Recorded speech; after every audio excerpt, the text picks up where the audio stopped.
इतिहास संशोधक महामंडळाचे अध्यक्ष दीपकजी लोणरे, सरदार लोणरे यांचे वंश, श्री शरदराव शिंदे सामाजिक कार्यकर्ते, संवत्सर श्री चंद्र बँक्वेट हॉल, श्री दत्तोबा जगताप। नमो मातृभूमी जिथे जन्मलो मी, नमो आयुर्भूमी जिथे वाढलो मी, नमो धर्मभूमी जिच्याच कामी पडो देह माझा सदा की नमामी, पडो देह माझा कामी सदा की नमामी।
Wait.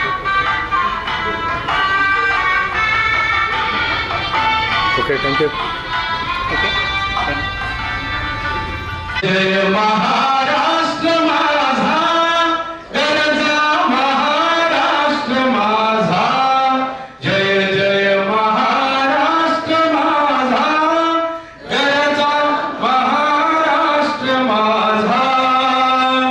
रेवा वरदा कृष्ण कोयना, भद्रा गोदावरी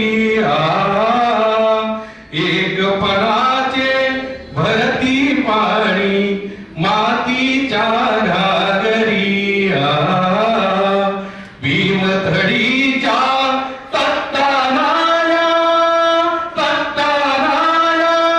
यमुनेचे पाणी पाजा, जय महाराष्ट्र माझा, जय जय महाराष्ट्र माझा, गरजा महाराष्ट्र माझा। भीती नामा तुझी मुली गडगडणाऱ्या नभा, आसमानीच्या सुलतानीला जवाब देती जिव्हा। सह्याद्रीचा सिंह गर्जतो, शिवशंभू राजा, दरी दरीतून नाद गुंजला महाराष्ट्र माझा, जय जय महाराष्ट्र माझा, गरजा महाराष्ट्र माझा। काळ्या छातीवरी कोरली अभिमानाची लेणी, पोलादी मनगटे खेळती खेळ जीव घेणी। दारिद्र्याच्या उन्हात शिजला निधळाचा घामाने भिजला, देश गौरवासाठी झिजला, देश गौरवासाठी झिजला। दिल्लीचेही तख्त राखितो महाराष्ट्र माझा, जय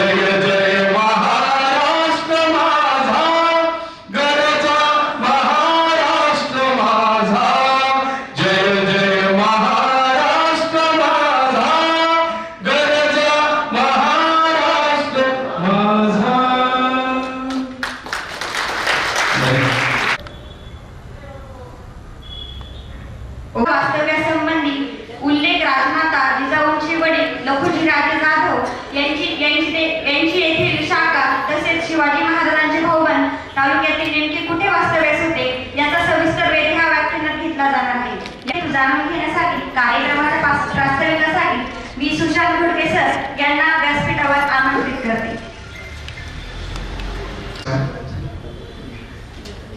हिंदवी स्वराज्याचे संस्थापक रयतेचे राजे छत्रपती शिवाजी महाराज, त्याचबरोबर पानिपत रणसंग्रामामध्ये आपलं प्राणाची आहुती देणारे, प्राणपणाने लढणारे सर्व शूरवीर राजसंस्थांना मानाचा मुजरा आणि त्यांच्या कार्यकर्तृत्वापुढे नतमस्तक होऊन मी माझ्या 2 मिनिटाच्या प्रास्ताविकाला सुरुवात करत आहे. साधू संतांच्या पदस्पर्शाने पावन झालेली आणि गुरु शुक्राच्या तपोबलाने आपल्या संपूर्ण विश्वाला सर्वात पहिली नीती देऊन गेलेले शुक्रनीतीचे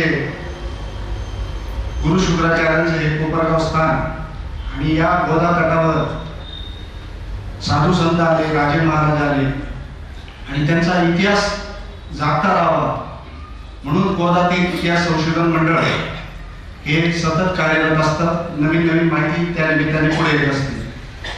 आजचा हा गोदातील परिसर इतिहास संशोधन मंडळाचा कार्यक्रम म्हणजे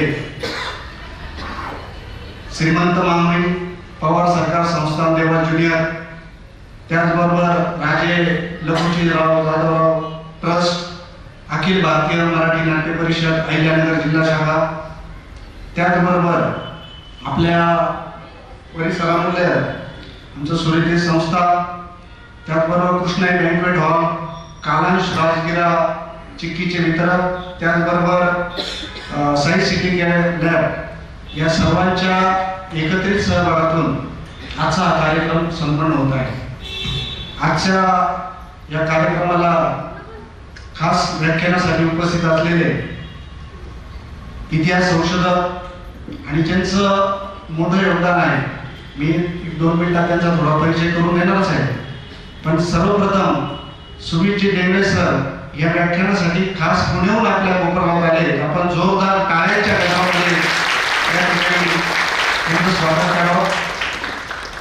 त्याचबरोबर आपल्याला आलेल्या समोर प्रश्न म्हणला शौर्य दिवस, पानिपत रण संग्रामाचा शौर्य दिवस.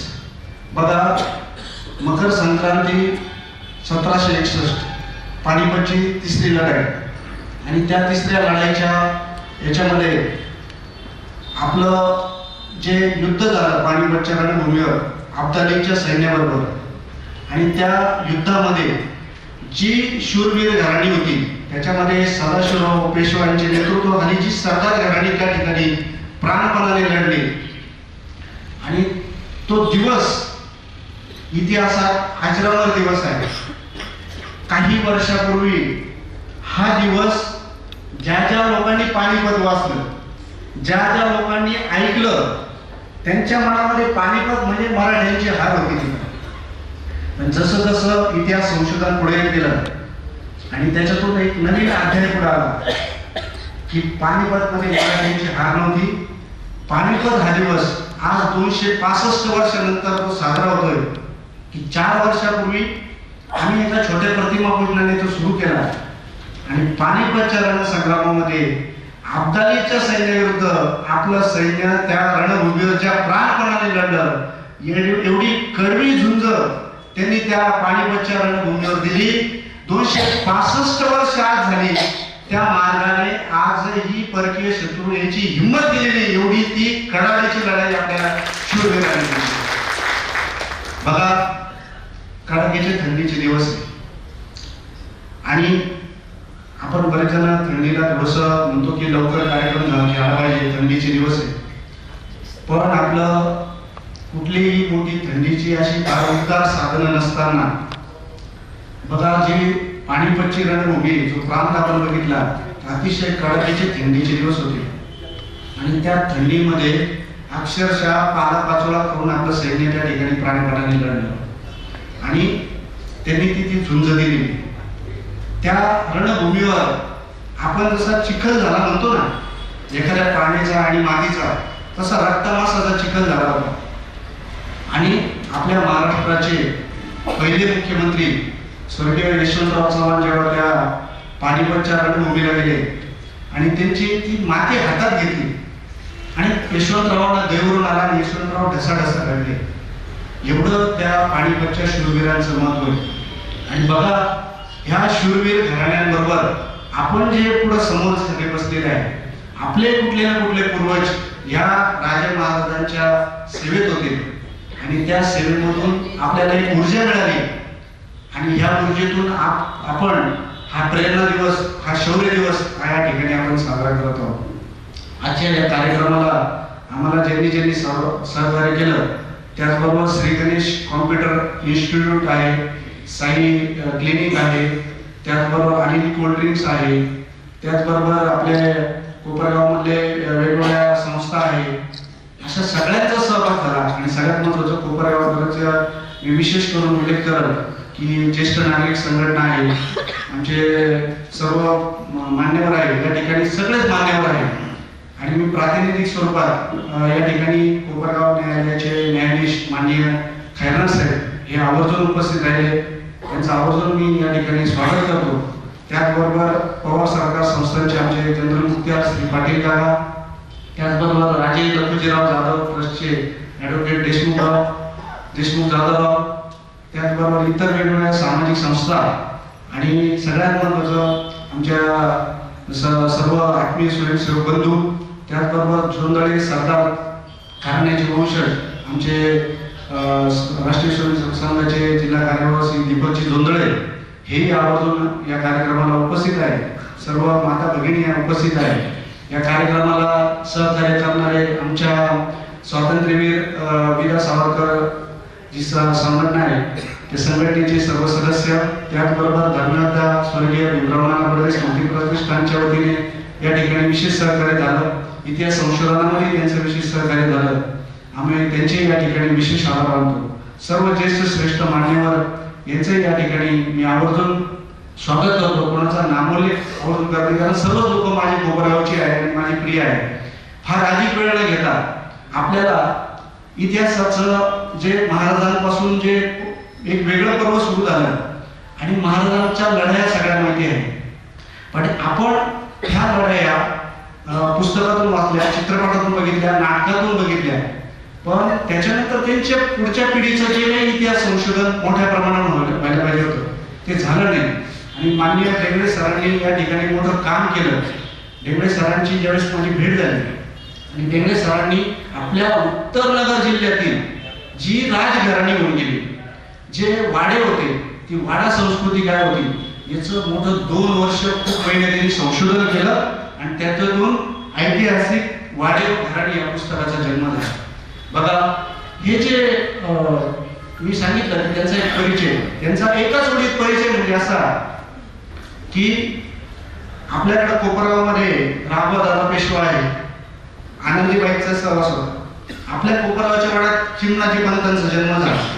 पण जो दुसरा बाजीराव होता त्याचा धारच्या पवार सरकार संस्थानात जन्म झालेला आहे. तिथं धारच्या किल्ल्यामध्ये त्याचा जन्म झालेला आहे. आणि दुसऱ्या बाजीरावच्या जे कारभारी होते सरदार प्रमोदजी डेंगळे, त्यांचे हे वंशज आहेत सुमितजी डेंगळे. हा याच्यापेक्षा त्यांचा मोठा परिचय असू शकत नाही. त्यांचं मोठं योगदान आहे, मोठे कष्ट आहे.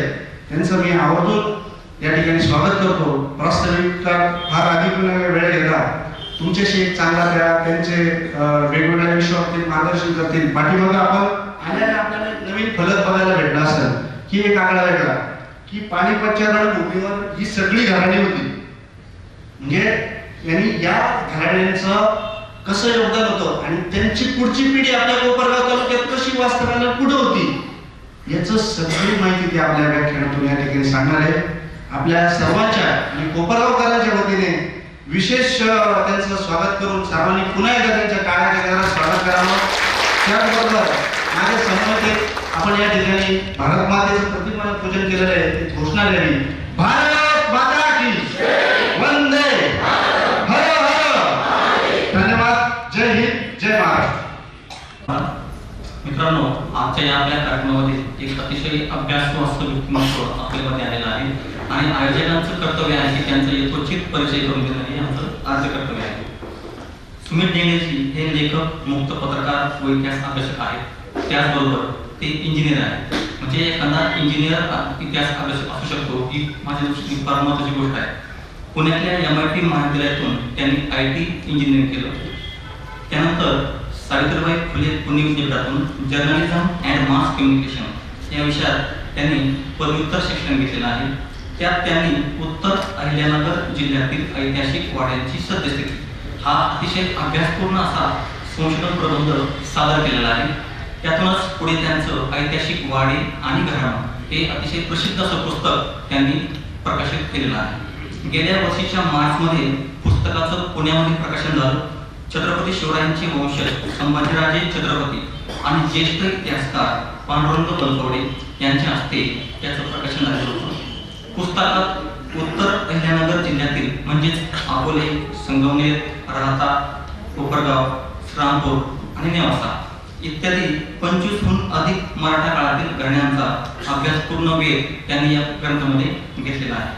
पुस्तकाची दुसरी आवृत्ती प्रकाशित झालेली आहे आणि आपण बघतो की महाराष्ट्रामध्ये हे पुस्तक अतिशय प्रसिद्ध असं झालेलं आहे. यासोबतच आजवर काही नियतकालिकांतून त्यांनी लेखन केलेलं आहे. त्यांची व्याख्यानं त्यांनी दिलेली आहेत. गेल्या वर्षी निमगावजाळी येथे सरदारजी डेंगळे त्र्यंबक डेंगळे यांचा जो वाडा आहे येथे त्यांनी कृती सादर केली आहे. त्याचबरोबर हेरिटेज वॉक हा एक नवीन उपक्रम त्यांनी त्या ठिकाणी सुरू केलेला आहे. सध्या सुमित हे डिजिटल मार्केटिंग, कंटेंट रायटिंग आणि बुक एडिटिंग क्षेत्रामध्ये काम करत आहे. डेंगळेजी किंवा फॉलो करतो आणि मला परिचय थांबतो. श्री महेंद्र पाटील साहेब, श्री सुशांत घोडके सर यांनी करावं.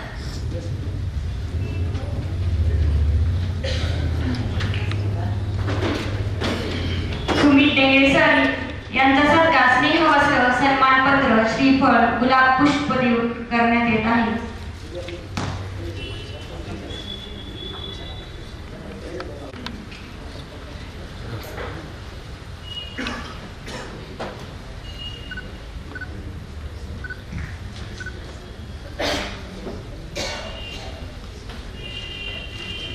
सर्वांनी जोरदार टाळ्या वाजवायच्या.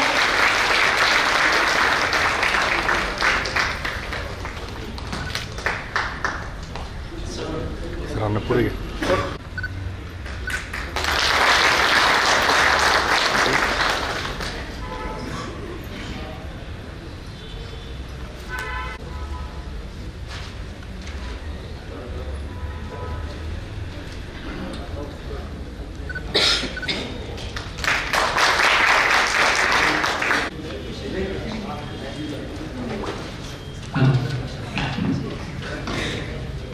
आता हा सत्कार संजय खेडेगाव साहेब यांचे कोपरगाव यांचा महेंद्र पाटील साहेब करत आहेत.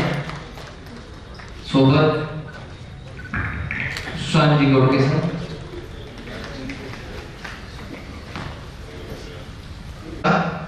सगळ्यांची चहाची तलं भागलेली असं गृहीत धरतो. मी वेळात वेळ काढून इथं आला आणि गोदातीर इतिहास संशोधन मंडळानं आमचे मित्र सुशांत घोडके आणि तुम्ही सगळ्यांनी खूप सुंदर पहिली गोष्ट हा कार्यक्रम आयोजित केला. वेळात वेळ काढून तुम्ही आला शनिवारी सायंकाळी, त्याबद्दल खरंच तुमचं मनापासून आधीच मी आभार मानतो. बाकीही बरेचसे स्पॉन्सर्स, को स्पॉन्सर्स याच्यामध्ये आहेत, त्यांचंही सगळ्यांचं या ठिकाणी मी आधीच आभार मानतो. खरं म्हणजे आता आपण सुरुवात करूया. पानिपत शौर्य दिनाचं त्या ठिकाणी निमित्त आणि त्या निमित्तानं कोपरगाव परिसराचा इतिहास, प्रामुख्यानं मराठेशाहीच्या काळातला गौरवशाली इतिहास, गौरवशाली वारसा, या भूमीमध्ये ज्या शूरवीरांचं वास्तव्य होतं त्याच्या सगळ्याबद्दल आपण आज माहिती घेणार आहोत, त्याचा जागर करणार आहोत. मी आधी पानिपताबद्दल सांगणार आहे त्या निमित्तानं आणि मग कोपरगावच्या त्या इतिहासाकडे येणार आहे. पानिपत खरं म्हणजे 14 जानेवारी 1761 ला पानिपतची लढाई झाली. आता 3-4 दिवसानं 265वा तो शौर्य दिवस आहे. खरं म्हणजे पानिपतची लढाई हा प्रत्येक आपल्या मराठी माणसासाठी ती खरं म्हणजे फार मोठी गोष्ट, अभिमानास्पद गोष्ट आहे. पानिपतची लढाई ही मराठे जरी हारले असले तरी तो एक मोठा संघर्ष होता एका परकीय सत्तेशी दिलेला मराठ्यांनी.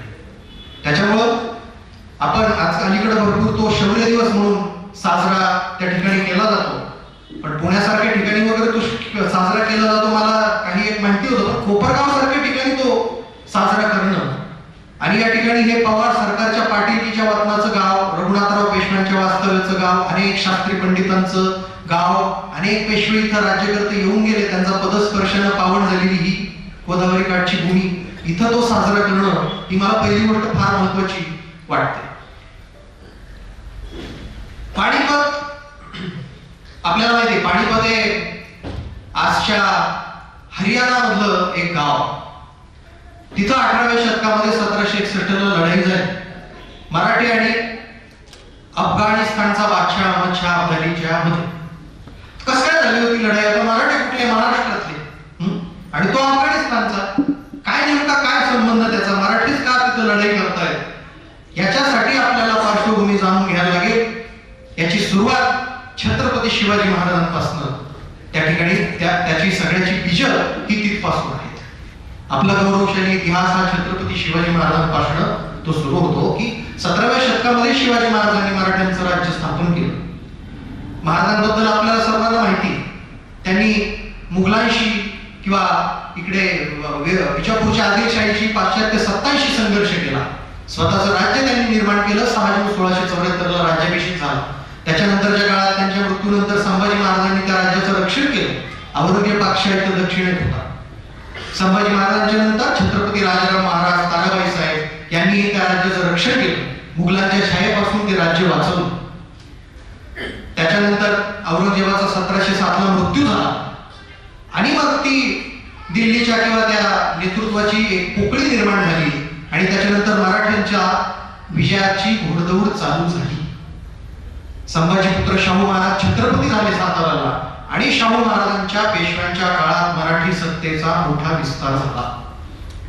बाळाजी विश्वनाथ पेशवे, त्यांचे पुत्र पहिले बाजीराव आणि पहिल्या बाजीरावांचे पुत्र नानासाहेब. म्हणजे आता आपण 1750-1760 इथं मी आता आलोय. पाणीपताच्या आधीची पार्श्वभूमी सांगायला पाहिजे की मी म्हणालो मराठ्यांची सत्ता महाराष्ट्राच्या बाहेर गेली. मराठी सत्तेचा शाहू महाराज पेशव्यांच्या काळात विस्तार झाला. शिवाजी महाराजांचं राज्य आधी फक्त पुण्याच्या पश्चिमेकडल्या मावळ भागापुरतं, कोकण भागापुरतं, गड किल्ल्यांपुरतं मर्यादित होतं. नंतरच्या काळामध्ये राजाराम महाराज ताराबाई साहेबांच्या काळापासून त्याचा सगळा संघर्ष, त्याचा विस्तार झाला. अनेक सरदारांचं त्याच्यामध्ये योगदान आहे. नेतृत्व पेशव्यांचं 1757 ला मी येतो की त्या काळामध्ये मराठ्यांची जवळजवळ 2/3 भारतावर प्रत्यक्ष अप्रत्यक्ष मराठ्यांची सत्ता होती. मराठी सरदार हे दिल्लीपर्यंत गेले.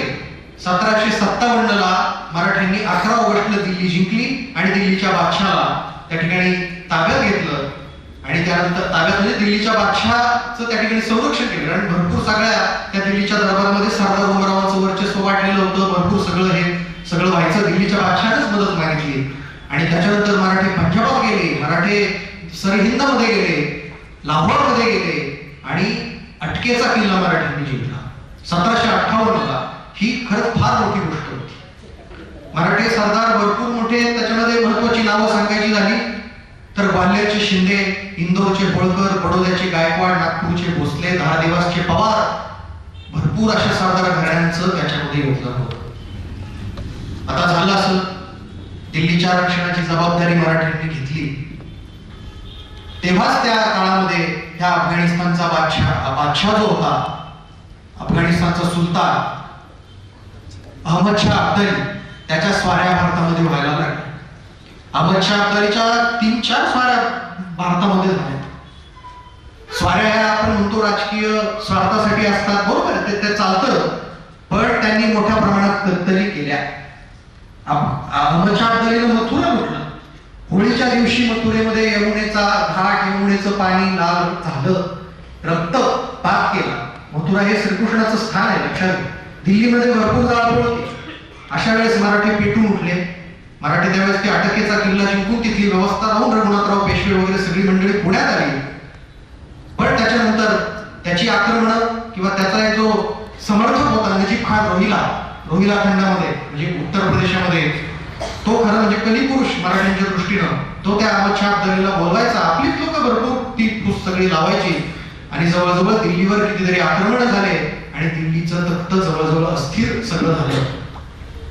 त्यावेळेस म्हणजे ह्या सगळ्याची खरं म्हणजे आता पानिपतची मोहीम सांगायला गेलो तर त्याच्यावरच बराच वेळ येईल. मला कोपरगावकडे यायचं त्यामुळे मी आटोप तर घेतो. 1760 पानिपतची ठिणगी पेटली. 10 जानेवारी 1760 म्हणजे पानिपतच्या 1 वर्ष आधी आजच दिवस 10 जानेवारी या दिवशी शिंदे घराण्यातल्या दत्ताजी शिंदेचा अहमदशाह अब्दालीनं नजीब खान रोहिलानं त्यांना ठार मारलं. ही फार मोठी गोष्ट झाली आणि मराठी भडकली. दत्ताजी शिंदेसारखा मोठा सरदार त्याला ज्यावेळेस मारलं त्यावेळेस त्याला विचारलं नजीब खान रोहिलानं त्याच्या माणसानं की हमसे और भी लढेंगे क्या पाटील, तर ते म्हटले बचेंगे तो और भी लढेंगे. आणि प्राण त्या दत्ताजी शिंदेनं सोडले. त्यांचं ते बलिदान झालं आजच्या दिवशी बघा. आणि मग जवळजवळ मराठे आता संघर्ष करण्याशिवाय पर्याय राहिला नाही आणि मराठे उत्तर भारताच्या दिशेने कूच करू लागले. बराच मोठा जवळजवळ ती मोहीम चालली. बऱ्याच ठिकाणच्या शह काटशह या गोष्टीनंतर शेवटचं ते महत्वाचं मोठं युद्ध हे 14 जानेवारी 1761 ला झालं.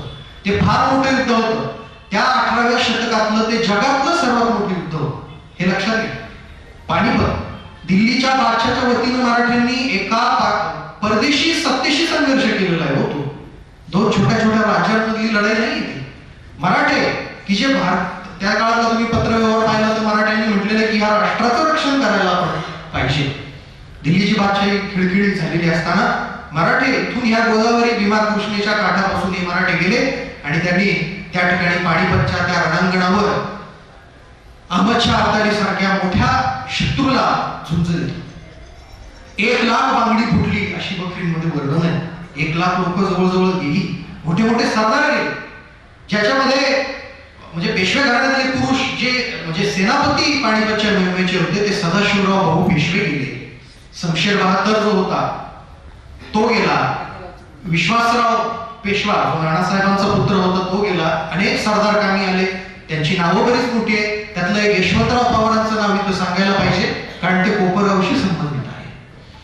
पवार घराण्याचं मी मगाशी म्हणालो होतं मी तिकडे थोड्या वेळा येईलच. पण ह्या यशवंतराव पवारांनी एक मोठा संघर्ष खरं म्हणजे त्यावेळेस केला आणि या ठिकाणी बऱ्याच जणांनी ते बलिदान दिलं. तुमचे आमचे बरेचसे पूर्वज त्या पानिपतच्या लढाईमध्ये होते. त्यामुळं पानिपतचा दिवस हा गौरवाचा दिवस आपल्या सर्वांसाठी.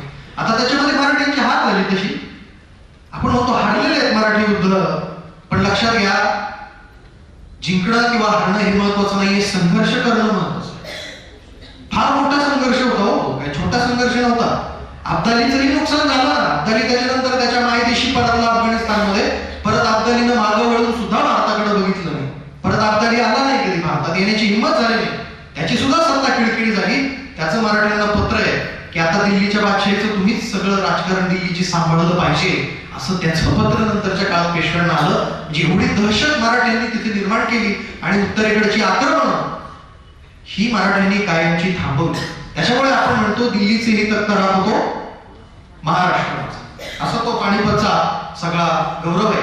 अलीकडं पानिपतचा हा जो शौर्य दिवस आहे 14 जानेवारीचा हा भरपूर ठिकाणी साजरा होतोय आणि त्या निमित्तानं आपल्या गौरवशाली इतिहासाला कुठेतरी उजाळणी देण्यासाठी त्याचं स्मरण करण्यासाठी हा दिवस साजरा करण्यात येतो. आता मी कोपरगावकडे त्या ठिकाणी बोलतो. कोपरगाव आजचं कोपरगाव वेगळं आहे पण शिक्षण कृषी सहकारानं तो तसा पुढारलेला तालुका आहे महाराष्ट्रातला. मला आठवतं म्हणजे वाचलेलं आठवतं वसंतदादा पाटील महाराष्ट्राचे मुख्यमंत्री होते. ते कोपरगावमध्ये आले होते तेव्हा ते म्हटले होते की कोपरगाव महाराष्ट्राचं कॅलिफोर्निया आहे. मुख्यमंत्री कॅलिफोर्निया का बरं? अमेरिकेमध्ये आहे कॅलिफोर्निया. अमेरिका देशामधला प्रगत प्रांत कॅलिफोर्निया तसा महाराष्ट्रातला प्रगत प्रांत आपलं कोपरगाव. 80च्या दशकात वगैरे दादा आले असते तेव्हा ते म्हटलं मुख्यमंत्री. कारण इथं तुम्हाला सांगतो गोदावरीचं पाटपाणी आलं. इतिहासाकडे जातोच एक मिनिटात. गोदावरीचं पाटपाणी इथं 20व्या शतकामध्ये आलं. नांदूर वरून ते सगळं गोदावरी धारणेचं पाणी आलं आणि या भागामध्ये साखर कारखानदारी रुजली. तुम्हाला माहिती असेल लक्ष्मीवाडी साखरवाडी कारखाने सोमा यांचे इथं होते.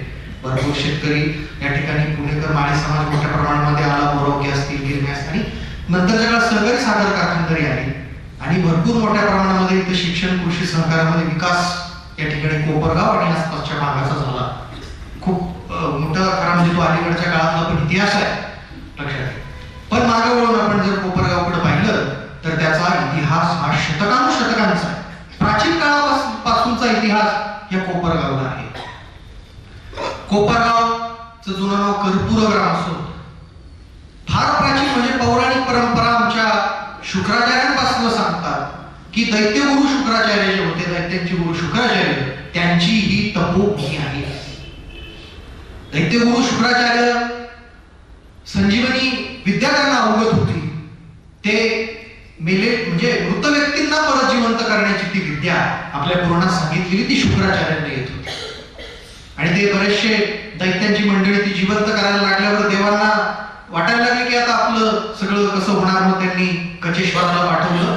बऱ्याचशा त्या सगळ्या गोष्टी आहेत हे सगळं बेटामध्ये झाल्याच्या मौखिक परंपरा सांगतात. मुळात कोपरगावची ही जी भूमी आहे ही दक्षिण गंगा मानल्या जाणाऱ्या गोदावरीच्या काठी बसलेलं हे आपलं गाव. साधारणतः नाशिक आणि छत्रपती संभाजीनगरच्या मधोमध कोपरगाव आहे असं म्हटलं तरी चालेल. गोदावरीच्या उत्तर तीरावर कोपरगाव आहे. आता लक्षात घ्या, कोपरगावला ही जी गोदावरी येते ना पश्चिमेकडनं, ती उत्तर वाहिनी होते थोडीशी. तिला असं कोपरा आहे म्हणून कोपरगाव म्हणतात असं सुद्धा काही इतिहास अभ्यासक सांगतात बरं का. अशी ती इकडे थोडीशी वळते उत्तरेला. ही खूप मोठी गोष्ट आहे, कारण नद्या जिथं उत्तर वाहिनी होतात ना तिथं काय होतं की शहरं इकडे वसलेली असतात आणि त्यांनी नदीच्या काठी जर आपण पाहिलं तर तो पलीकडची पूर्व बाजू येते. हे याच्यासाठी स्थान महत्वाचं असतं की सूर्य पूर्वेकडून उगवतो आणि नदीकाठी आपण ते अर्घ्य अर्पण करायला किंवा बऱ्याचशा धार्मिक विधी करायला गेल्यावर तो आपल्याला पूर्वेकडचा सूर्य दिसतो. तुम्ही पाहिलं त्र्यंबकेश्वर, काशी, पैठण यांच्यासारखी सगळी नगरं उडतांबा असेल ही अशा ह्याच्यात बसलेली जिथं त्या नद्या उत्तर वाहिनी झालेल्या आहेत. कोपरगाव ही त्याच ठिकाणी बसलेले. हे एक गोदावरीचं. दुसरं वैशिष्ट्य म्हणजे नदी इथं ज्यावेळेस येते त्यावेळेस ती अशी दोन भागामध्ये विभागली जाते आणि तो दुसरा जो भाग आहे त्याच्यामुळे ते मधला परिसर जो आहे चार बाजूंनी पाण्यानं वेढलेला तो बेट तयार झालेला आहे. इकडे डाऊजकडे पण बेट आहे छोटंसं, तिकडे खूप पुढं सडाला बेट सुद्धा आहे. पण कोपरगावच्या बेटाला फार मोठा पौराणिक वारसा आहे. शुक्राचार्यांचा मी मगाशी तुम्हाला सांगितलं की दैत्यगुरु शुक्राचार्यांची ती तपोभूमी. ते शुक्राचार्याचं बेट त्याला म्हणतात शुक्लेश्वराचं बेट. आणि तो नदीच्या प्रवाहाच्या पलीकडे, आता तो नदीचा प्रवाह राहिलेला नाही पण तिथं जनार्दन स्वामींचं मंदिर किंवा जुनी गंगाचं एक मंदिर आहे, तिथं पूल आहे ना तो नदीचा तो प्रवाह होता. तो साधारणतः 150-200 वर्षांपूर्वीपासून तो लुप्त झाला. त्याच्यामुळे आज बेट राहिलेलं नाही. त्या भागाला शुक्राचार्याचं बेट म्हणतात. आणि त्या बेटाच्या त्या प्रवाहाच्या पलीकडे अजून एक स्थान आहे, त्याला म्हणतात कचेश्वर. तिथं कचेश्वराचं मंदिर आहे, त्र्यंबकेश्वर महादेवाचं मंदिर आहे.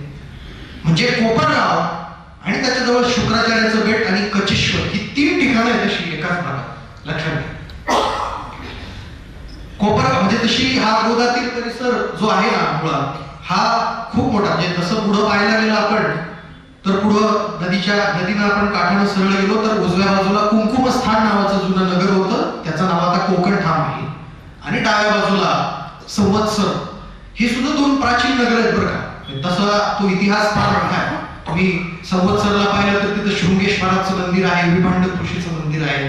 कोकणठामला गेलं तर तिथं शिव महादेवाचं एक प्राचीन मंदिर आहे. लक्षात घ्या, आर्किओलॉजिकल सर्व्हे ऑफ इंडियामध्ये त्याची नोंदणी आहे. इकडं जर तुम्ही गेलं त्या बाजूकडे ठीक आहे, इकडं जर आपण गेलं हिंगणीला मुक्तेश्वराचं स्थान होतं, सोनवरीला भैरवनाथ होता आणि त्या कुंभारीला राघवेश्वराचं प्राचीन मंदिर आहे. तुम्ही जर गेला तर बघा अशी भरपूर सारी मंदिरं या भागामध्ये होती.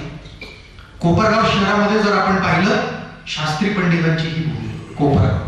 म्हणजे कोपरगाव, कचेश्वर, शुक्लेश्वर तिन्ही ठिकाणी भरपूर शास्त्री मंडळी, ब्राह्मण मंडळी, धार्मिक क्षेत्रात मोठे मोठे कार्य लिहिणारे, मोठं कार्य त्यांचं होतं. अनेक विद्वान पंडितांची ही भूमी होती कोपरगाव. आता त्याच्यापैकी कुणी राहिलं नसेल पण बरीचशी मंडळी तिन्ही ठिकाणी होती. शुक्राचार्यांचं ते स्थान तिथं अजूनही शुक्राचार्याचं मंदिर तुम्ही जर पाहिलं तर तिथं दर शुक्रवारी विधी वगैरे होतात. काहीतरी ज्यांचे लग्न जमत नाही त्यांची विधी तिथं होतात.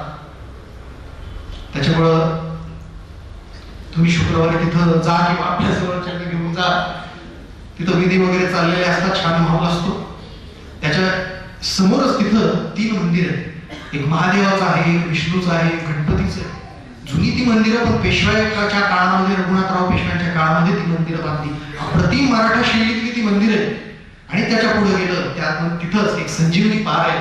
तर तिथं म्हटलं जातं की त्या गजेश्वराला संजीवनी विद्या ही शुक्राचार्यांनी दिली. तिथं शुक्राचार्य, तो गजेश्वर आणि शुक्राचार्यांची कन्या देव यांनी हे तिघही लिंग रूपात आहेत. जगात असं मंदिर कुठंच नाही बरं का, कोपरगावमध्ये आहे तुमच्या लक्षात. असं मंदिर कुठंच तुम्हाला दिसणार नाही. त्यामुळे पौराणिक तो इतिहास सगळा बराच मराठा काळाकडे यायचंय, त्याच्यामुळे हा सगळा मी आटोपत घेतो. मी मगाशी म्हणालो की कोपरगाव शास्त्री पंडितांची भूमी. कोपरगावमध्ये इथं मंदिरं खूप होती. कोपरगाव मधल्या असे कितीतरी शास्त्री पंडित होऊन गेले असतील. त्याच्यापैकी एक महत्वाचं नाव तुमच्यापैकी कोणी ऐकलं असेल नसेल मला माहिती नाही, ते म्हणजे निळकंठ शास्त्री चौधरी. हे 17व्या शतकामधले एक मोठे विद्वान पंडित कोपरगावचे. त्यांनी महाभारतावर त्यावेळेस भाष्य लिहिलं होतं, भारत भावदीप नावाचं. लक्षात घ्या, महाभारतासारख्या मोठ्या ग्रंथावर त्यांनी भाष्य लिहिलं 17व्या शतकात, म्हणजे शिवाजी महाराजांच्या काळामध्ये ते होते. ते काशीला गेले, उच्च शिक्षण घेतलं, तिथं ते प्रसिद्ध झाले. एवढा मोठा पंडित हा आपल्या कोपरगावचा होता. निळकंठ शास्त्री चतुर्धारी म्हणजे चौधरीचा वाडा वगैरे होता वाटतं कोपरगाव आहे अजून. आणि छत्रपती शिवाजी महाराजांच्या राज्याभिषेकाला असं म्हणतात की त्यांना आमंत्रण होतं. लक्षात घ्या, कोपरगावच्या व्यक्तीला तुम्हाला आमंत्रण होतं. शिवराज्याभिषेकाच्या सोहळ्याला आमंत्रण म्हणजे मोठी गोष्ट आहे. त्यावेळेस काय पास वगैरे होते काय मोठी गोष्ट ती सगळी होती. हा भाग मी मगाशी म्हणालो शिवकाळामध्ये संभाजी महाराज राजारामांच्या काळात आपल्याकडे नव्हता, हा सगळ्या मुघलांकडे होता. डोंगर किल्ल्यांच्या, पुण्याच्या, साताऱ्याच्या अवतीभोवती तसं मराठ्यांचं राज्य होतं. 1750च्या दशकामध्ये पेशव्यांच्या आणि नंतर मुघलांकडून मुघलांचा सरदार असणाऱ्या हैदराबादच्या निजामाकडे हा सगळा भाग आपला नगर जिल्ह्याचा आला. पण 1750-55 त्या काळामध्ये ज्या लढाया झाल्या मराठी आणि निजामाच्या मध्ये, त्याच्यामध्ये निजामाकडून हा भाग मराठ्यांनी त्यांच्याकडे घेतला. म्हणजे हा भाग मराठ्यांकडे म्हणजे पेशव्यांकडे पुण्याच्या सगळा आला. आणि तिथपासून एक मोठा गौरवशाली इतिहास हा भाग स्वराज्यामध्ये आला. आणि तिथनं पुढं बरंच काय काय काय काय हे सगळं आता आपण सांगणार आहोत. कोपरगाव हे आपण म्हणत असतो इथं, पण तुम्हाला माहिती असेल की श्रीमंत सरदार पवार घराण्याच्या पाटीलकीच्या वतनाचं गाव आहे. पवार घराण्याचा आता इतिहास मला त्याच्यासाठी सांगायला लागेल की हे पवार नेमकी कोण होते, कुठले होते. पवार घराणं हे 17व्या शतकातलंच मोठं सरदार घराणं, जसे भोसले होते त्यासारखंच पवारांचं घराणं. या पवार घराण्याचं मूळ म्हणजे नगर जिल्ह्यामधलं सुपे. सुपे माहिती आहे तुम्हाला, नगरवरून पुण्याला जाताना लागतं ते सुपे. टोल नाका आहे तिथं, MIDC तिथली खाली प्रसिद्ध, तुम्ही खाली. तर त्या सुप्यामध्ये कधी गावात गेलो तर भव्य वाडे आहेत तिथं पवारांची. ते पवारांचं मूळ गाव. मूळ पुरुष त्यांचे साबुसिंह किंवा साबाजी पवार हे शहाजी महाराज आणि शिवाजी महाराजांच्या काळामध्ये होते. मोठे सरदार ते नगरच्या निजामशाहीमध्ये असतील, छत्रपती शिवाजी महाराजांबरोबर कल्याणच्या मोहिमेमध्ये सुद्धा होते. मोठं घराणं साबाजी पवारांचं. त्या साबाजी पवारांना पुढे त्या घराण्याचा त्यांचा मुलगा होता कृष्णाजी पवार. तो साधारणतः संभाजी महाराजांच्या काळात. त्या कृष्णाजी पवारांना 3 मुलं, बुवाजी, रायाजी आणि केरोजी. त्यातले बुवाजी जे होते, रायाजी केरोजींचं मी वंशशाखा त्या सांगणार नाही, आपल्याला बुवाजींकडे बघायला. हे बुवाजी राजाराम छत्रपती ताराबाई साहेबांच्या काळात मोठे सरदार होते, सुप्याला राहायचे.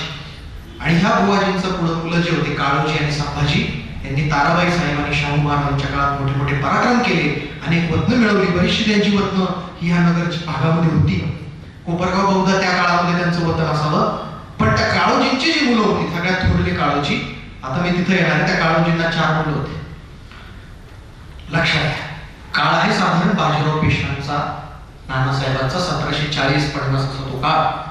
ह्या काळोजींना जी 4 मुलं होती, कृष्णाजी, तुकोजी, जिवाजी आणि मानाजी, यांनी मराठ्यांच्या काळात, आणि त्या संभाजींचं जी मुलं होते आनंदराव, उदाजी, ह्या सगळे पवार बंधू मराठ्यांच्या राज्य विस्ताराच्या कार्यामध्ये होते.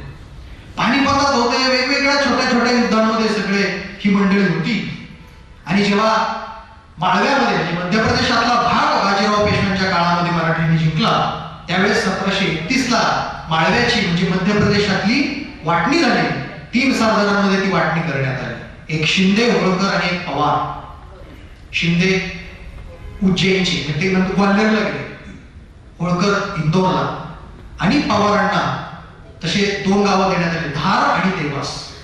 हे तुम्ही मध्य प्रदेशमध्ये गेले तर तुम्हाला धार आणि देवास दिसेल. म्हणजे देवास हे शहर इंदोर पासून साधारणतः 30-40 किलोमीटर अंतरावर आहे.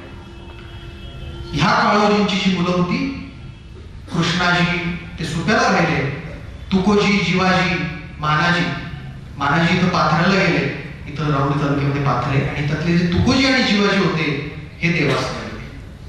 आणि त्यांचा जो भाऊ होता आनंदराव, चुलत भाऊ, तो धारला गेला. आनंदरावांचे पुत्र यशवंतराव थोरात, यशवंतराव त्या ठिकाणी पवार जे पानिपतामध्ये वीरगती त्यांना प्राप्त झाली. मला आता सांगायचं बघा, ह्या वंशावळी वगैरे सगळ्या भानगडी आपल्या आता लक्षात राहणार नाही, पण ते जे तुकोजी आणि जीवाजी होते त्या दोघांना देवास देण्यात आलं आणि त्यांनी त्यांच्यामध्ये देवाची वाटणी केली. तुकोजीराव महाराजांची देवाची थोरली पाती आणि शिवाजीराव महाराजांची देवाची धाकटी पाती. थोरली पाती आणि धाकटी पाती, बघा देवास जे त्याच्यामध्ये 2 संस्थान आहेत, थोरली पाती आणि धाकटी पाती. तर ह्या शिवाजीराव पवारांनी कोपरगावचं पाटीलकीचं वतन हे त्यांच्याकडे होतं. लक्षात, त्यांनी इथनं ते त्या ठिकाणी कोपरगावची वतनदारी मिळवली असावी किंवा आधीपासून वडिलोपार्जित त्यांच्याकडे आली असावी. या शिवाजी महाराज पवारांचं मला तुम्हाला सांगायचंय की कोपरगावचं पाटीलकीचं वतन होतं. ते राजे तर देवासला तिकडचे ते राजे, पण वतन कोपरगावचं पाटीलकीचं होतं. त्यांना त्याचा फार अभिमान होता. लक्षात, आता तुम्ही म्हणाल एवढे मोठे सरदार मंडळी पाटीलकीचं त्यांना काय करायचं, तर हे मुद्दा इथं सांगितलं पाहिजे की सरदारक्या, जहागीरदारी, इनाम, राज्य हे कधी जप्त होऊ शकत होतं, पण वतनं जी आहेत ना, पाटीलकी आणि देशमुखी, ही वतनं कधी जप्त होत नव्हती. त्याच्यामुळं आमचे मराठा सरदार वतनं करून ठेवायचे पाटीलकीचे. छत्रपती शिवाजी महाराजांचे पणजोबा हे वेरूळचे पाटील, जिजाऊच्या काळातलं एक पत्र आहे. त्यावेळेस वेरूळच्या पाटीलकीचं कोणतरी तिथं प्रॉब्लेम झाले तर जिजाऊनी तिथे लिहिलं की त्याची व्यवस्थित करा. जिजाऊ त्याची खबरदारी घेतात की वेरूळची पाटीलकी आहे आमची. विचार करा, त्या जिजाबाई साहेबाच्या मुलांना राज्य स्थापन केलं हो मोठं. स्वतः 1200 गावची जहागीर आहे पुणे परगण्याची शहाजीराजांना, पण जीव कुठं गुंतलाय, पाटीलकीत. ते म्हणतात नाही, हे संपलं तर काय करायचं. आजही आपण बाहेर खूप मोठे होतो, पण गावाकडे काही नसतं तर आपण तो मोठेपणा कुठेतरी जरा डळमळीत असल्यासारखं आपल्याला वाटतं. त्यासाठी वतन महत्वाचं. तर ह्या पवारांनी, सुप्याच्या पवारांनी, शिवाजी पवारांनी कोपरगावचं वतन खरेदी करून ठेवलं होतं. कोपरगावच्या पाटीलकीचं वतन त्यांच्याकडे होतं. त्यांना फार अभिमान कोपरगावचा होता.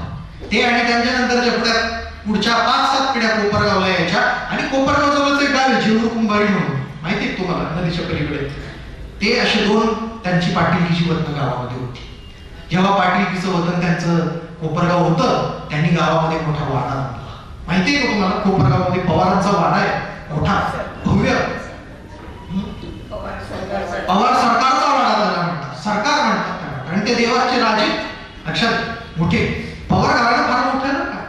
छत्रपतींनी मुली दिलेल्या आहेत त्यांच्या घरात. छत्रपतींचे नातेवाईक राजर्षी शाहू महाराजांची कन्या राधाबाई साहेब या देवास सिनियरच्या पवारांना दिलेल्या होत्या. म्हणजे बघा पवार कसे आहेत. पवार पण काही कमी नाही, ते पण शिर्के, मोहिते, काटके, निंबाळकर यांच्यासारखे अव्वल दर्जाचे सरदार, देवासचे राजे. असे शिवाजी पवार आणि त्यांचं पुढचं घराणं कोपरगावमध्ये नंतरच्या काळामध्ये यायला लागलं. वाडा त्यांनी बांधला, सुंदर वाडा आहे. जवळजवळ त्याचं 15 फूट प्रवेशद्वार आहे, बाहेरचं प्रवेशद्वार. आतमध्ये गेलं तर आतमध्ये एक प्रवेशद्वार आहे आणि 2-3 चौकाचा तो वाडा आहे. सध्या तो वाडा वाटलाय, म्हणजे तुम्ही नक्षीकाम त्याचं सगळं बघा, भव्य दिव्य तो सगळा वाडा आपल्याला दिसेल. त्या वाड्याच्या बाजूला तिथं गावची वेस पवार सरकारनं बांधली. बघितली का तुम्ही ती वेस? आता जरा पडली, वरचा धाबा वगैरे शिल्लक आहे. मोठं प्रवेशद्वार होतं त्याला, आतमध्ये छोटासा अजून प्रवेशद्वार, दिंडी दरवाजा त्याला म्हणायचे. एवढा मोठा छान प्रवेशद्वार ते होतं.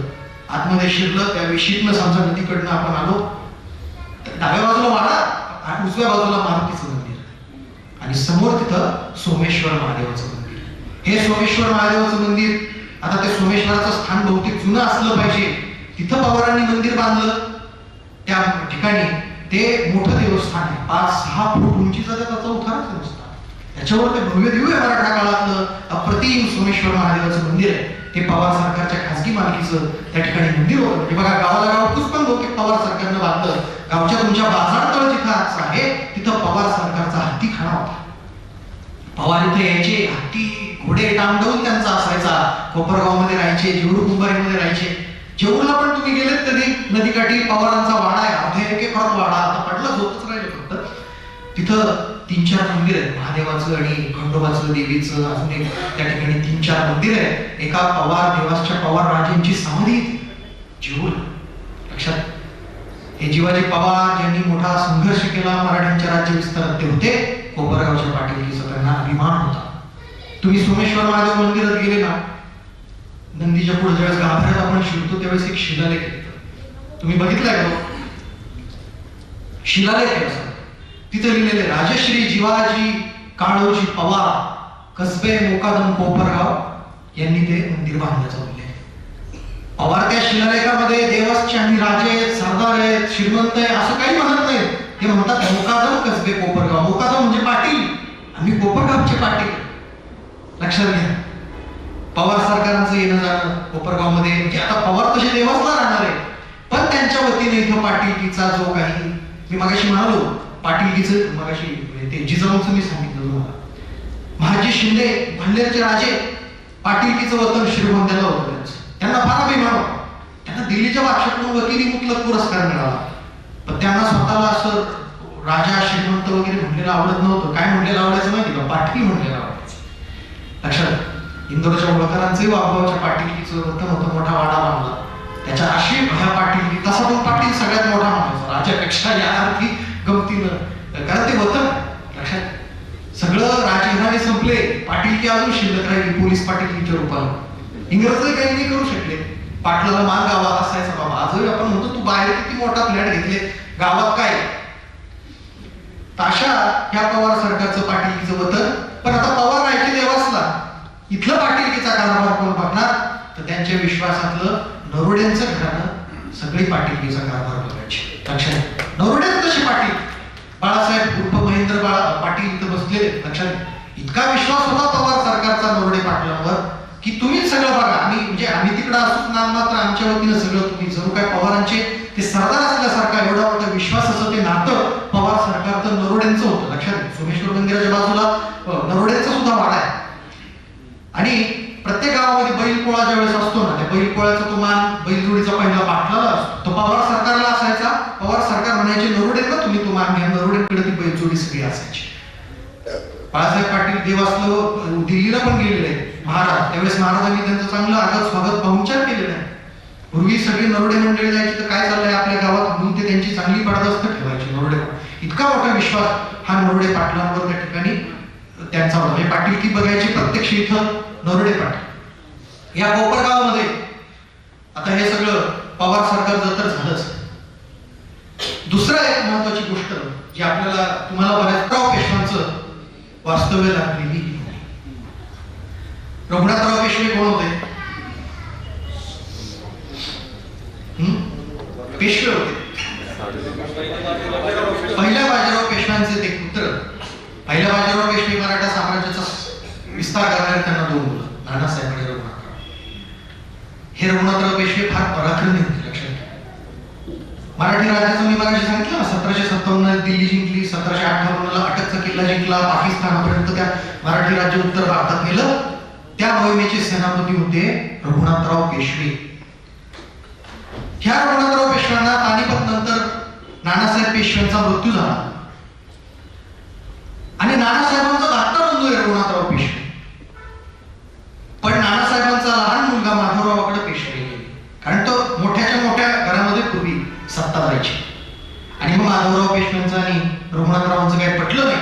तो भाग सोडा, गृहकलह पेशवाईमध्ये होता. रघुनाथराव म्हटले तुम्ही मला स्वतंत्र जहागीर द्या. तर त्यांना कोपरगाव आणि आसपासच्या भागातली बरीचशी जहागीर दिली होती. तशी ती भरपूर गावं होती महाराष्ट्रात, मध्य प्रदेशात. मग आपल्याला ही जहागीर मिळाली तर आपण कुठेतरी वाडा बांधला पाहिजे. भरपूर गावं होती, पण रघुनाथराव पेशव्यांनी त्याच्यातलं निवडलं ते म्हणजे कोपरगाव. आणि या कोपरगावला रघुनाथराव पेशव्यांनी वाडा बांधला. बेटामध्ये वाडा होता, तो खरा मोठा होता. प्रभू शुक्राचार्य मंदिराच्या उजव्या बाजूला भव्य दिव्य वाडा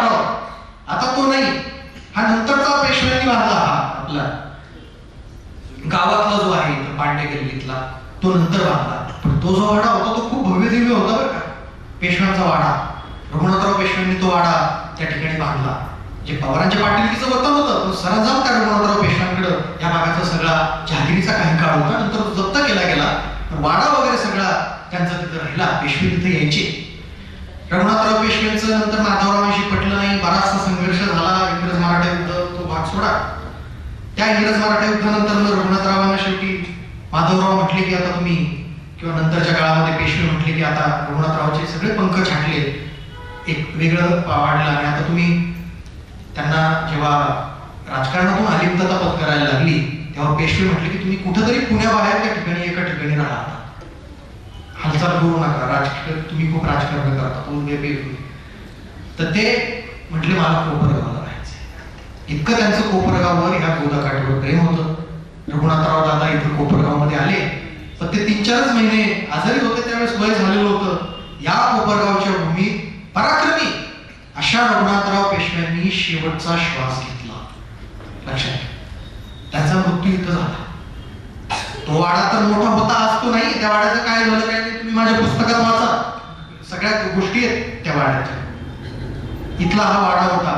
पण रघुनाथरावांना आसपास ते फिरायचे त्यावेळेस इथं 7 किलोमीटरवर हिंगणी नावाचं एक गाव आहे. ते गाव फार आवडलं. तिथंही गोदावरी अशी उत्तरवाहिनी होत होती आणि त्या काटकोणाच्या ठिकाणी त्यांनी वाडा बांधायला सुरुवात केली. तुम्ही बघितलं का कधी हिंगणीला गेल्यावर तिथं? पण तो अपूर्ण राहिला, त्यांचा मृत्यू झाला. पण त्याच्या 3 भिंती 60-65 फुटांच्या, नदीच्या बाजूचे 2 बुरुज अजूनही शिल्लक आहे. रघुनाथराव पेशवे म्हटले, म्हणजे असं म्हटलं जातं की माझे अंत्यसंस्कार तिथं करा, आणि त्यांचे तिथं अंत्यसंस्कार झाले. तिथं त्यांची समाधी. लक्षात, ज्या वीर पुरुषानं, लक्षात घ्या, अटकपर्यंत पाकिस्तानाचं तिथं राज्य आहे, त्या मराठ्यांच्या राज्य अटकेची स्वारी केली असा पराक्रमी पेशवा या कोपरगावमध्ये त्याचा तिथं निधन झालं आणि त्यांची समाधी इथं हिंगणीला आहे. आमचे पुण्याचे बरेचसे पर्यटक येतात, तिथले वाडे बघतात, हिंगणीला जातात, पण इथल्याच लोकांना बहुतेक याची माहिती नाही. आमच्या बऱ्याच कोपरगावच्या मित्रांना विचारायचो, काही पुण्याला वगैरे होतो, तुम्हाला माहिती आहे का पेशव्यांचा वाडा कोपरगावमध्ये? नाही म्हणजे असं काय नाही, असं काय नाही आमच्या कोपरगावमध्ये. म्हटलं तुम्हाला फक्त काळे कोल्हेच माहिती आहेत का? एवढा मोठा वारसा आहे. म्हटलं काय सुंदर वाडा आहे तो. बरं, तो तिकडचा पडला, गावातला आहे. तिथं इंग्रज काळामध्ये मामलेदार कचेरी होती, सब डिव्हिजनल ऑफिस होतं, जज वगैरे तिथं बसायचे. तो वाडा आता सध्या राज्य पुरातत्व खातं डेव्हलप करतं. स्टेट प्रोटेक्टेड मॉन्युमेंट उत्तम प्रकारे त्याचं संवर्धन चालू आहे. तुम्ही कधी गेलात तर बघा, काही दिवसांनी तो खुला होणार आहे. ओळख आहे ती कोपरगावची.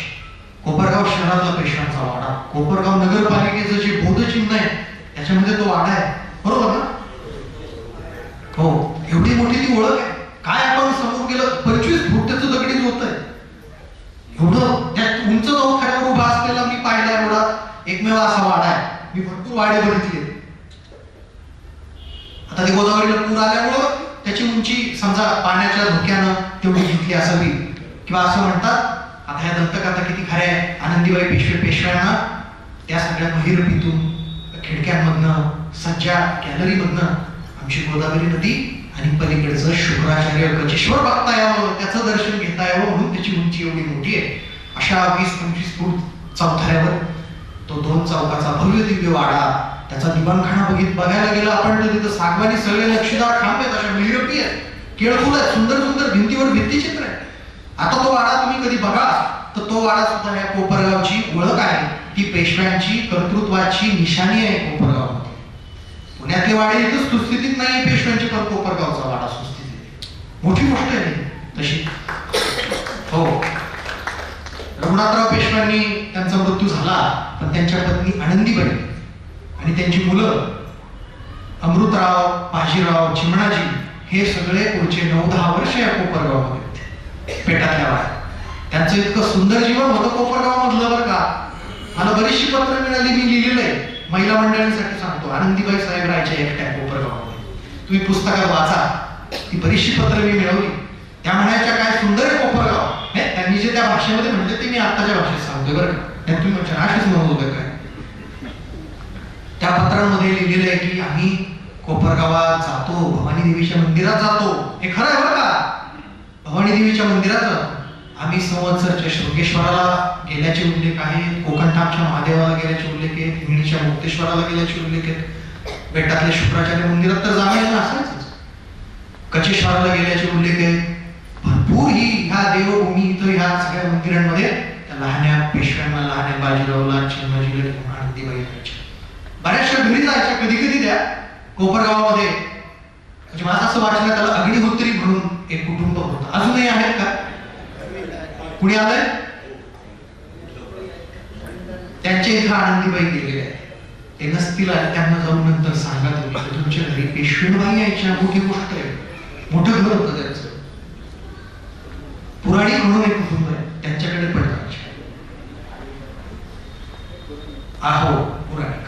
आता काही नसतील, म्हणजे शिकून सवरून कुणी मंडळी शहरात गेली, तर वगैरे होत असतात त्या गोष्टी सगळ्या.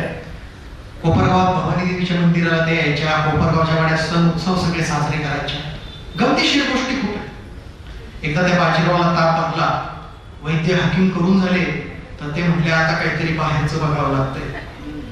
मग कोपरगावचे नथू कुंभार भक्ताला बोलवलं असे उल्लेख आहे. जेऊर कुंभाराच्या अंतोजी फटांगरेला बोलवलं असे उल्लेख आहे. तोडगे काय काय सगळे असे कोपरगाव भागातला भरपूर असा इतिहास ते वाचलं की असं वाटतं बापरे एवढा गौरवशाली सगळं तिथं घडलं. त्या आनंदीबाईचा मुलगा बाजीराव नंतर पेशवा झाला, शेवटचे पेशवे दुसरे बाजीराव.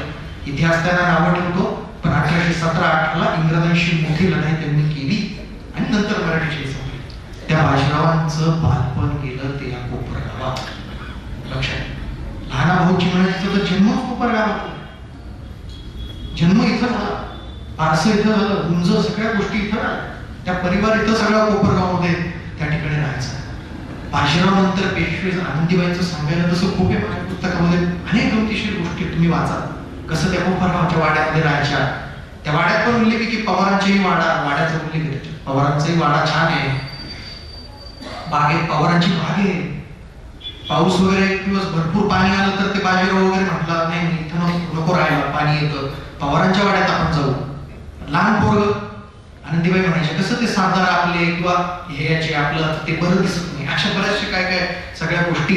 आणि त्या आनंदीबाईचं सगळं छान दिनचर्या, तिचं सगळं हे, तिच्या मुलांचं सगळं कुटुंब हे कोपरगावमध्ये राहिलेले गोष्टी सांगायला तशा आहेत. या बाजीराव आनंदीबाईचा मुलगा बाजीराव नंतर पेशवा झाला.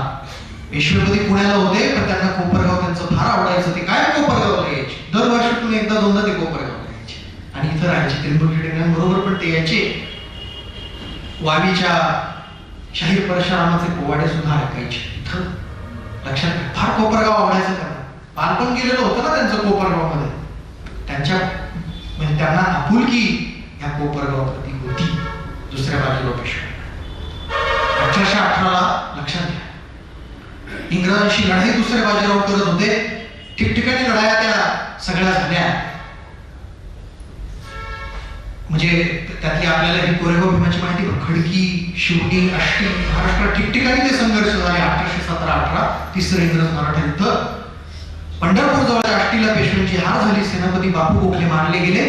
त्यानंतर पेशवे कोपरगावकडे आले आणि कोपरगाववरून मग ते विदर्भात नागपूरकर भोसलेची मदत मिळते का ते बघायला गेले. इथं कोपरगावमध्ये ते आले होते तेव्हा त्यांना होळकरांचा एक सरदार होता रामदीन म्हणून, तो येऊन मिळाला. म्हणजे होळकरांची लढाई झाली काळ म्हणजे भरपूर संपलं सगळं. इंग्रज आले 1818 नंतर, पण कोपरगावमध्ये त्या मराठ्यांच्या फौजेमध्ये आणि इंग्रजांच्या फौजेमध्ये लढाई झाली. ती छोटी कोपरगावची लढाई अप्रसिद्ध आहे इतिहासात. आम्हाला अभ्यासकांना माहिती आहे, सामान्य लोकांना ती माहिती नाही. त्या शेवटच्या काळात ती कोपरगावला लढाई झाली. त्याचे जे युरोपियन लोक, इंग्रज लोक मृत्युमुखी पडले, त्यांची थडगी सुद्धा इंग्रजांनी उभारलेली होती. नदीकाठी कुठंतरी आहेत, मी वर वाचली वर्ण. अशी ती सगळा तो कोपरगाव आणि त्या कोपरगाव परिसरात कोपरगावचा मराठ्यांचा इतिहास. आता मी तुम्हाला पवार घराणं सांगितलं, रघुनाथराव पेशव्यांचं घराणं सांगितलं. आता फार इंटरेस्टिंग गोष्टी मी तुम्हाला या कोपरगावच्या अवतीभोवतीच्या परिसराच्या थोड्याशा सांगणार आहे. ते पण कोपरगावच्या आसपास किंवा तालुक्यात कोणकोणते सरदार होऊन गेले, हे सगळे जे फोटो लावलेत त्यांच्याबद्दल सांगणार आहे. रंजक बरीचशी छान माहिती आहे. बोर कंटाळा नाही आला कोणाला?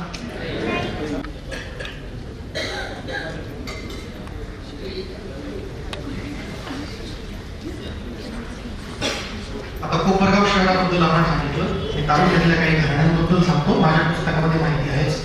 कोपरगाव परिसरात सुद्धा खूप मोठे मोठे घराणे होऊन गेली बरं का. काय काय सांगावं प्रत्येक घराणे.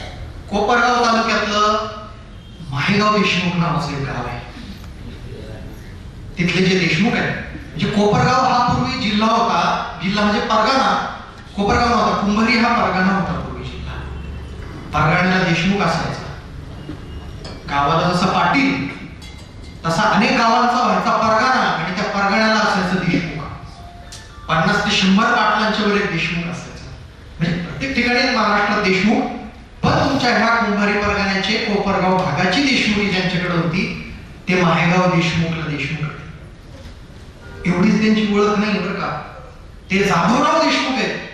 जिजाऊंच्या भावाच्या वंशातले, म्हणजे जिजाऊंचे वडील राजे लखुजीराव जाधवराव यांची थेट वारसांची वंशजांची शाखा माहेगाव देशमुखला आहे. मोठी अभिमानाची गोष्ट आहे, लक्षात आहे. आज इथं ऍडव्होकेट अशोकराव देशमुख आले.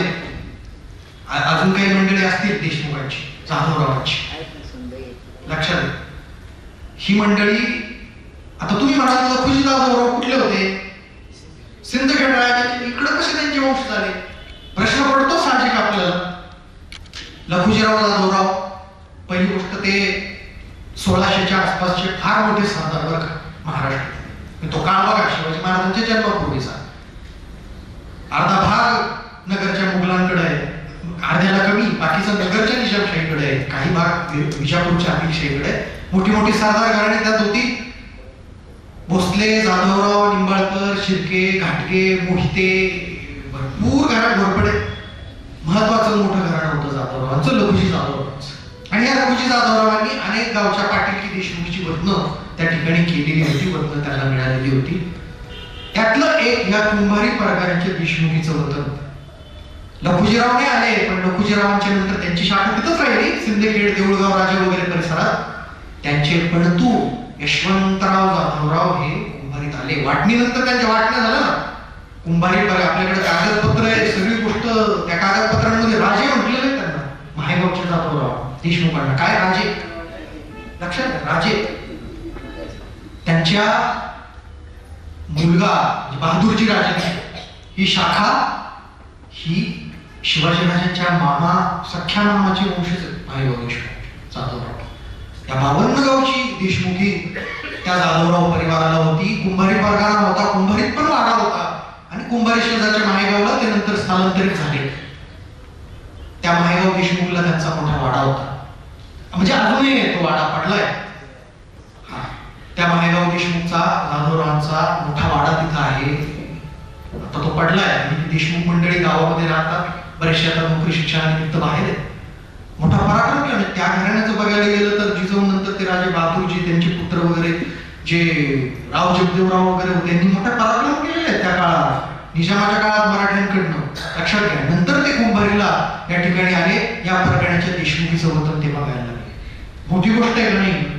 जिजाऊच्या याचे वारसदार आहेत आपल्या माहेगाव देशमुखला, लक्षात घ्या. थेट शाखा आहे, थेट. आणि जाधवराव राजे, त्यांना अजूनही राजे त्या ठिकाणी उपाधी. हत्तीची अंबारी होती पूर्वी त्यांच्याकडे, चांदीची अंबारी, लक्षात घ्या.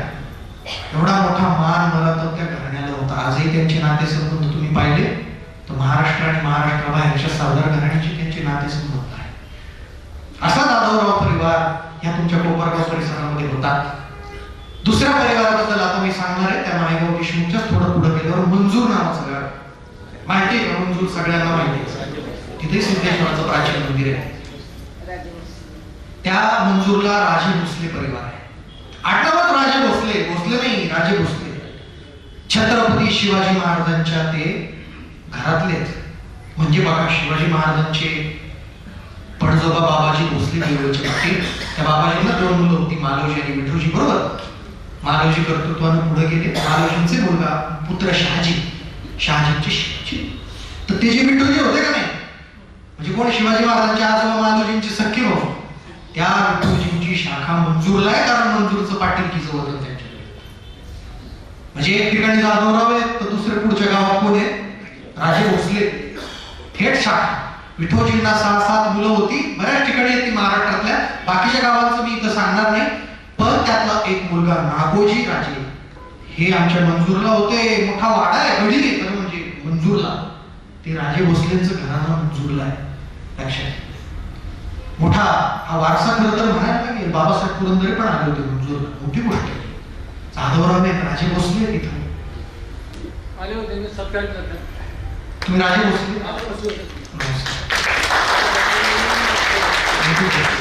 राजे भोसलेची वारसदार तिथं आहे, जाधवरावांची आहे. तिथंच जवळ सुरेगाव म्हणून एक गाव आहे, तिथं वाबळेंचं घर आहे.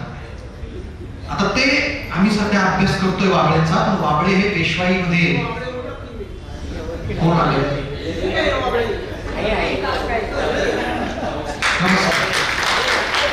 वाबळे घराणं हे पेशव्यांचं सरदार जानराव वाबळे पानिपतात गेले. पानिपताच्या आधी ही जी दत्ताजी शिंदेची लढाई झाली त्याच्यात बोराडी घाटाच्या लढाईत पण वाबळे होते. जानराव वाबळे, यशवंतराव वाबळे, संतजीराव वाबळे भरपूर त्या घराण्यातल्या मंडळींनी पराक्रम केला. त्यांची शाखा गोळ घराणं हे आपल्याच नगर जिल्ह्यामध्ये श्रीगोंदा तालुक्यात म्हातारा पिंपरीमध्ये आहे. त्यांच्याच एक भावाची शाखा, ते आता आम्ही व्यवस्थित ते करतोय सगळं, थोडंसं वंशवेळीचा थोडं जुळवण्याचं काम आमचं चाललंय. पण त्या वाबळे घराण्याची एक शाखा म्हणजे आपलं सुरेगाव.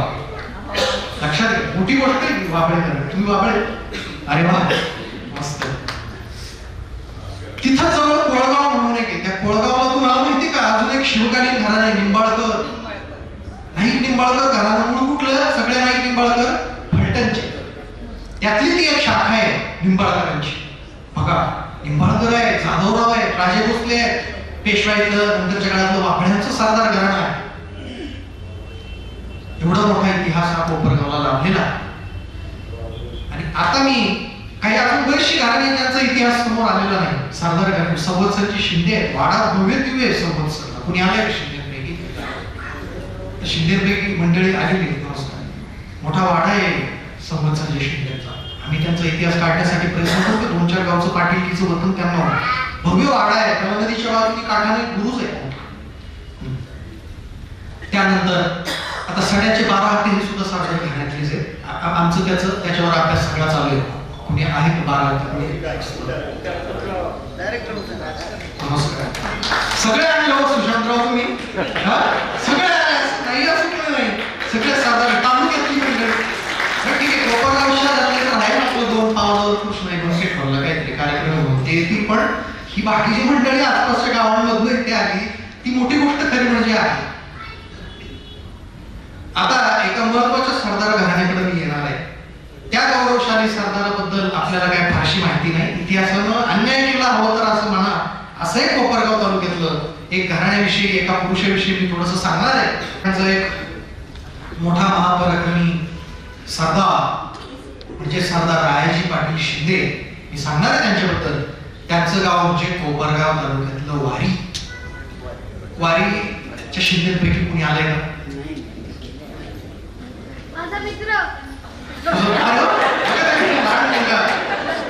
आपण म्हणतो लहान मुलं मोबाईल जनरेशन सगळे मोबाईल मध्ये असतात. पण त्याला कळलं का आपला मित्र वारीच्या शिंदेचा आहे, तो उभा राहिला त्यांनी सांगितलं. वारीच्या शिंदेपैकी नसेल कोणी आलेलं. कमी घरात तिथं शिंदे पोहोचलं नसेल निमंत्रण, मी त्यांना खसकवतो नंतर. लक्षात घ्या, पण तो इतिहास आहे. ऐतिहासिक पुरुष काय त्या घराण्यांचीच नाही बरं का मर्यादित सगळे. आपण सगळे त्यांचे वंशज होतो हे पण लक्षात घ्या. म्हणजे ते प्रतिनिधित्व आहे म्हणून मी त्यांना सांगितलं. असं नाही सगळेच आपण शिवाजी महाराजांचे आणि या सरदारांची वंशज आहे. आपला वारस काय हे फार महत्त्वाचं. हे पाटील ते देशमुख हे नाही ते त्यांचे वाडे असं नाही, ते त्यांचे नाही, ते आपलेच आहेत वाडे. ते कुठेतरी कर्तृत्व नाव तुमच्या आमच्यातच पुढे गेलेत ना. त्यांनी जरा बदलायला पाहिजे. आता थोडस नाते होते संबंध तो असो. त्या रायाजी पाटील शिंदेचा इतिहास खरं म्हणजे त्याच्यावरच कितीतरी वेळ मी बोलेल. एवढा मोठा सगळा इतिहास याच्यातल्या प्रत्येकाविषयी. पण वारीमध्ये तुम्ही कधी गेलात का? वारीला वारी गाणेगाव वारी शिकवे असं म्हणतात. वारीला बऱ्याचदा काय होतं माहिती का, आपण म्हणतो वारीला जायचंय. असं कोणाला म्हटलं ना वारीला जायचंय तर तू कुठं पंढरपूरला कुठं? आता तर आषाढी नाही काही नाही. वारी म्हणजे ते वारी त्या गावाचं ती सगळ्या त्या वारीच्या शिंदेचा गोदावरीच्या काठी भव्य दिव्य 2 मजल्याचा वाडा आहे. त्यांच्या वरच्या मजल्यावर रंगमहाल मोठा होता. त्याचे वर्णन आहे पुस्तकामध्ये वाडा कसा आहे आणि त्या घराण्याचा सगळा इतिहास.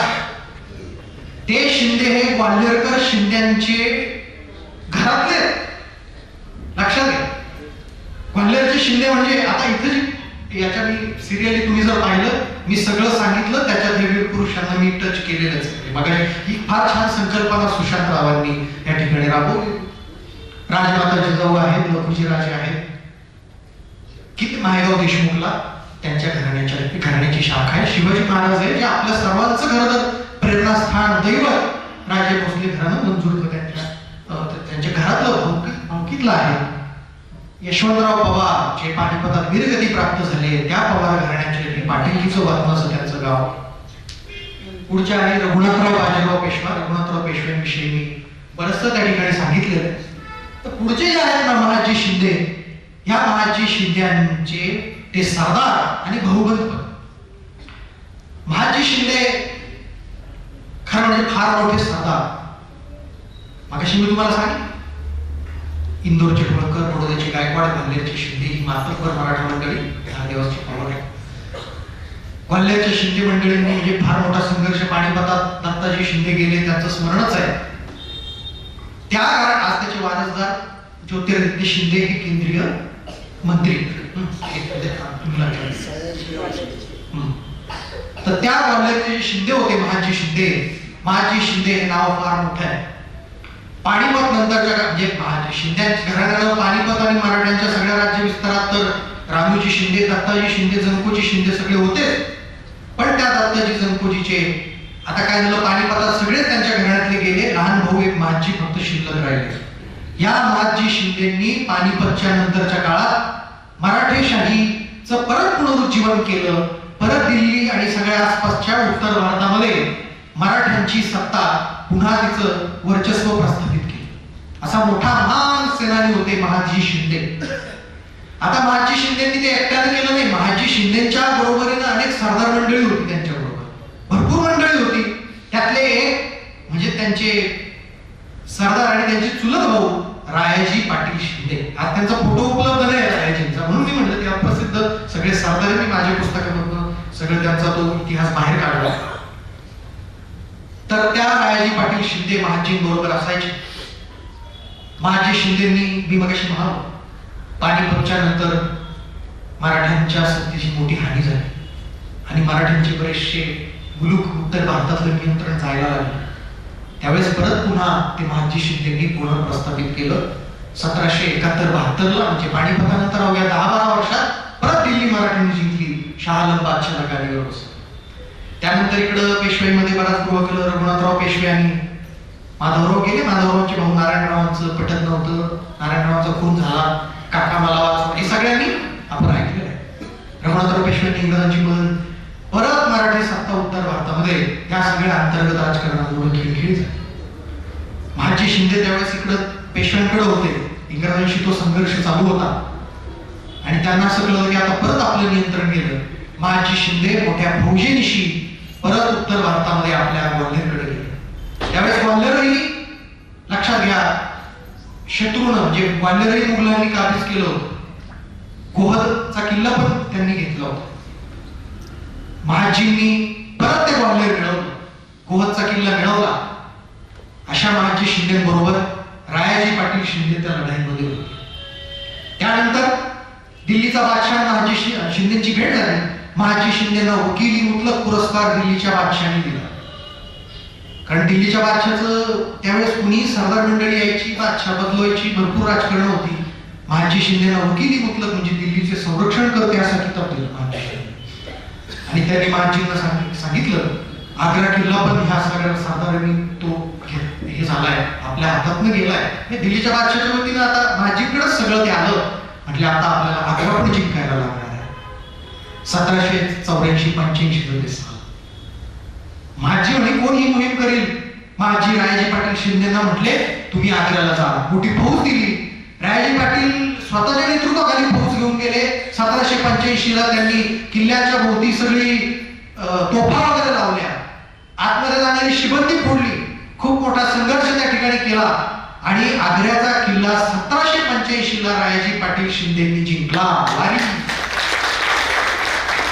सोपं आहे का? ज्या आग्र्याच्या किल्ल्यामध्ये शिवाजी महाराजांचा एकेकाळी अपमान केला होता औरंगजेब बादशाह, तो आग्र्याचा किल्ला परत जिंकला वारीच्या रायाजी पाटील शिंदे. ते वारीला कसे आले ते थोड्या नंतर सांगतो. त्यांची वारसदार किंवा ते स्वतः वारी कशी जहागीर मिळाली, जहागीर होतं त्यांना वारी. तर त्यांनी आग्र्याचा किल्ला जिंकला. त्यानंतर पुढे दुसरा किल्ला होता अलीगड, ज्याला अलीगड किंवा रामगड असं म्हणतात. यमुना ओलांडली की पुढे गंगेच्या तिकडे गेल्यावर त्या मधल्या भागामध्ये तो अलीगडचा किल्ला पण त्यांनी जिंकला. आग्रा आणि अलीगड मराठा स्वराज्यामध्ये आणलं महाजी शिंदेनी, म्हणजे रायाजी पाटील शिंदे. त्यानंतर इकडं राजस्थानामधले जयपूरचा राजा वगैरे जे मोठे मोठे शासक होते त्यांच्याकडूनही मराठे, तिथं वर्चस्व मराठ्यांचंच होतं. मराठ्यांना ते खंडणी द्यायचे आणि इनडायरेक्ट मराठ्यांचा रूल तिथं होता. जयपूरचा राजा म्हटला काहीतरी ते वाद उद्भवले, मी घेणार नाही म्हटला खंडणी. महाजी शिंदेनी रायाजी पाटील शिंदेना तिथं पाठवलं. रायाजी पाटील शिंदे जयपूरला गेले. पण तो जयपूरचा राजा फार प्रतिकार करायला लागला. त्यांनी जोधपूरच्या राजाला बरोबर घेतलं. मुघलांचा एक सरदार होता मोहम्मद बेग हमदानी, त्याला बरोबर घेतलं आणि सगळ्यांनी मिळून त्या ठिकाणी मराठ्यांविरुद्ध लढाई केली. ती लढाई 1786-87 ची लालसोटची लढाई म्हणतात तिला इतिहासामध्ये, लक्षात घ्या. प्रतिपानिपतच ते होतं. त्यांनी गुलाम कादीर नजीब खान जो पानिपताला कारणीभूत होता नजीब वगैरे, त्याचा नातू गुलाम कादीरलाही बरोबर घेतलं आणि अब्दालीच्या मुलाला तैमूर शहाला निमंत्रण दिलं, तू भारतात ये. प्रतिपानिपत परिस्थिती. त्याच्यात मराठ्यांची हार झाली लालसोटच्या लढाईमध्ये. पण महाजी शिंदे हे सगळे रायाजी पाटील शिंद्यांसह त्यांचे सरदार खचले नाही. थोडा काळ अवघड गेला पण परत त्यांनी जोमानं सगळं हे केलं. आग्रा किल्ला नव्हता पण शहर मुघलाच्या ताब्यात गेलो. महाजी शिंदे म्हटले तू परत जा. परत त्यांनी आग्र्याचं शहर ते जिंकलं. तिथे एक लढाई झाली, ती पण इतिहासाला माहिती आहे. नंतर ते अलीगडकडे पण चालले होते परत तो किल्ला जिंकायला. आणि पण काय झालं, दिल्लीच्या बादशाला, मगाशी गुलाम कादीरचं नाव घेतलं, नजीबुद्दौलाचाच तो नातू, त्याने दिल्लीची बादशाला ताब्यात घेतलं, त्याचे डोळे काढले, बादशाला पदच्युत केलं. रायाजी पाटील शिंदेना तातडीनं सगळं सोडून तिथं दिल्लीला जायला होतं. बघा महाजींनी किती विश्वासाने रायाजी पाटलांना सांगितलं, दिल्लीला ते गेले. तिथं म्हणजे परिस्थिती फार भयानक त्यावेळेस दिल्लीची होती. सगळा तो हे झालेलं, सगळी राजघराण्यातली लोक सगळी सुरक्षित झालेली होती. महाजींनी मग तिथलं रायाजी पाटील शिंदे म्हटले की नाही बाबा हे परिस्थिती अजून बेताची. इथं महाजी आणि त्यांचे बाकीचेही सरदार तिथे गेले आणि दिल्ली मराठ्यांनी परत जिंकली. गुलाम कादीरला हुसकून लावलं, तो पळाला. त्याच्या मागं रायाजी पाटील आणि शिंदे पळाले. गुलाम कादीरला ठेचून मारलं. गुलाम कादीर नंतर मृत्यू. मोठ्या गोष्टी आहे आपल्याला. फक्त शिवाजी महाराज संभाजी महाराज आणि थोडाच इतिहास माहिती असतो आपल्याला, तो तर आहेच. पण नंतरच्या काळामध्ये सुद्धा कशा मराठी सत्ते ते सरदार होऊन गेले. 18व्या शतकात मोठी सत्ता भारतात मराठ्यांची होती, ते पण आपण ध्यानात घेतलं पाहिजे. त्यानंतर मी तुम्हाला सांगितलं रायाजी पाटील शिंदेनी परत अलीगड जिंकलं. धोके टळले मराठ्यांचे. सगळ्या मोहिमा यशस्वी झाल्या. महाजी शिंदे वकिली मुतलक पुरस्कार दिल्लीचा बादशाह म्हटला आता हा पुरस्कार धर तुला.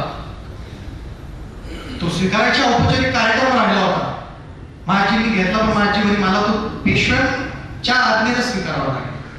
महाजी नंतर पुण्यात आले. पुण्यात मोठा दरबार भरला. बऱ्याचशा गोष्टी सांगायला गेलं की विषयानंतर होतं मला कोपरगावकडे यायचं. तो किताब सवाई माधवराव पेशव्यांच्या हस्ते महाजींनी घेतला. रायाजी पाटील शिंदे त्यांच्या बरोबर होते. 1794 ला महाजींचा त्याच्या थोड्याच नंतर मृत्यू पण झाला. महाजींच्या मृत्यूनंतर 1795 ला आता हैदराबादच्या निजामानं डोकं वर काढलं. दक्षिणेतल्या हैदराबादचा निजाम आणि पेशव्यांमध्ये लढाई झाली 1795 ला. खरड्याची लढाई म्हणून ती इतिहासामध्ये प्रसिद्ध आहे. जामखेड तालुक्यातला आपलं खरडा. त्या लढाईमध्ये रायाजी पाटील शिंदे स्वतंत्र ठोस घेऊन होते. तर तिथं ती लढाई झाली. त्याच्यातही रायाजी पाटलांनी पराक्रम गाजवला. त्याच्यानंतर बरीचशी राजकारण घडली. महाजींनंतर त्यांचा पुतणा दौलतराव आला. दौलतरावांचं रायाजींचं किंवा बाकीच्या सरदारांचं पटलं नाही. दौलतराव थोडा वेगळ्या स्वभावाचा होता. जुनी मंडळी दूर झाली. मग रायाजी पाटील शिंदे तिथे वारलेला राहिले नाही. त्यांना पेशवाईमध्ये शिंद्यांनी कोपरगाव तालुक्यातलं वारीगाव जहागीर दिलं. रायाजी पाटील शिंदे आले वारीला. म्हणजे आधीपासूनच येत होते पण उत्तर आयुष्य ते नंतर वारीला त्यांनी त्या ठिकाणी घालवलं. वारीगाव विकसित केलं. वारीगावात पेठ रायाजी पाटील शिंदेंनी वसवली. नवीन नवीन व्यापारी आणले गुजराती मारवाडी आणि तिथं ती पेठ निर्माण केली. माझ्याकडे भरपूर पत्र आहेत सगळे. मारवाडी समाज वारीला होता. कोपरगावचाही बराचसा मारवाडी समाज हा मूळचा वारीचा आहे. लक्षात घ्या, मला आडनाव आता माहिती नाही आहेत मी सगळं. ती मंडळी एवढी मोठी ती वारीची पेठ एकेकाळी फेमस होती. अशा त्या रायाजी पाटील शिंदेचा सुद्धा इतिहास आहे. म्हणून म्हटलं रायाजीचा फोटो नाही पण महाजी शिंदेचा आपण तिथं त्या ठिकाणी फोटो लावलेला आहे. त्या महाजी शिंदेच्या रूपानं रायाजी शिंदेचं इथं वास्तव्य लागलेलं आहे वारीमध्ये आपल्या जवळचे. शिंदेचे ते चुलत भाऊ होते वाल्हेरच्या शिंदेच्या घराण्यातले.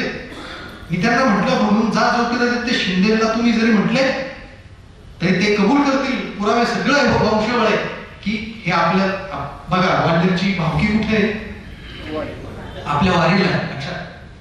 पुढचा फोटो आहे श्रीमंत मल्हारराव होळकरांचा. मल्हारराव होळकर हे सुभेदार. मल्हारराव होळकर हे माळव्यात शिंद्यांसारखे मोठे सरदार होते. होळकरांचा इथं जवळचा कोरगाळी परगणा होळकरांकडे होता.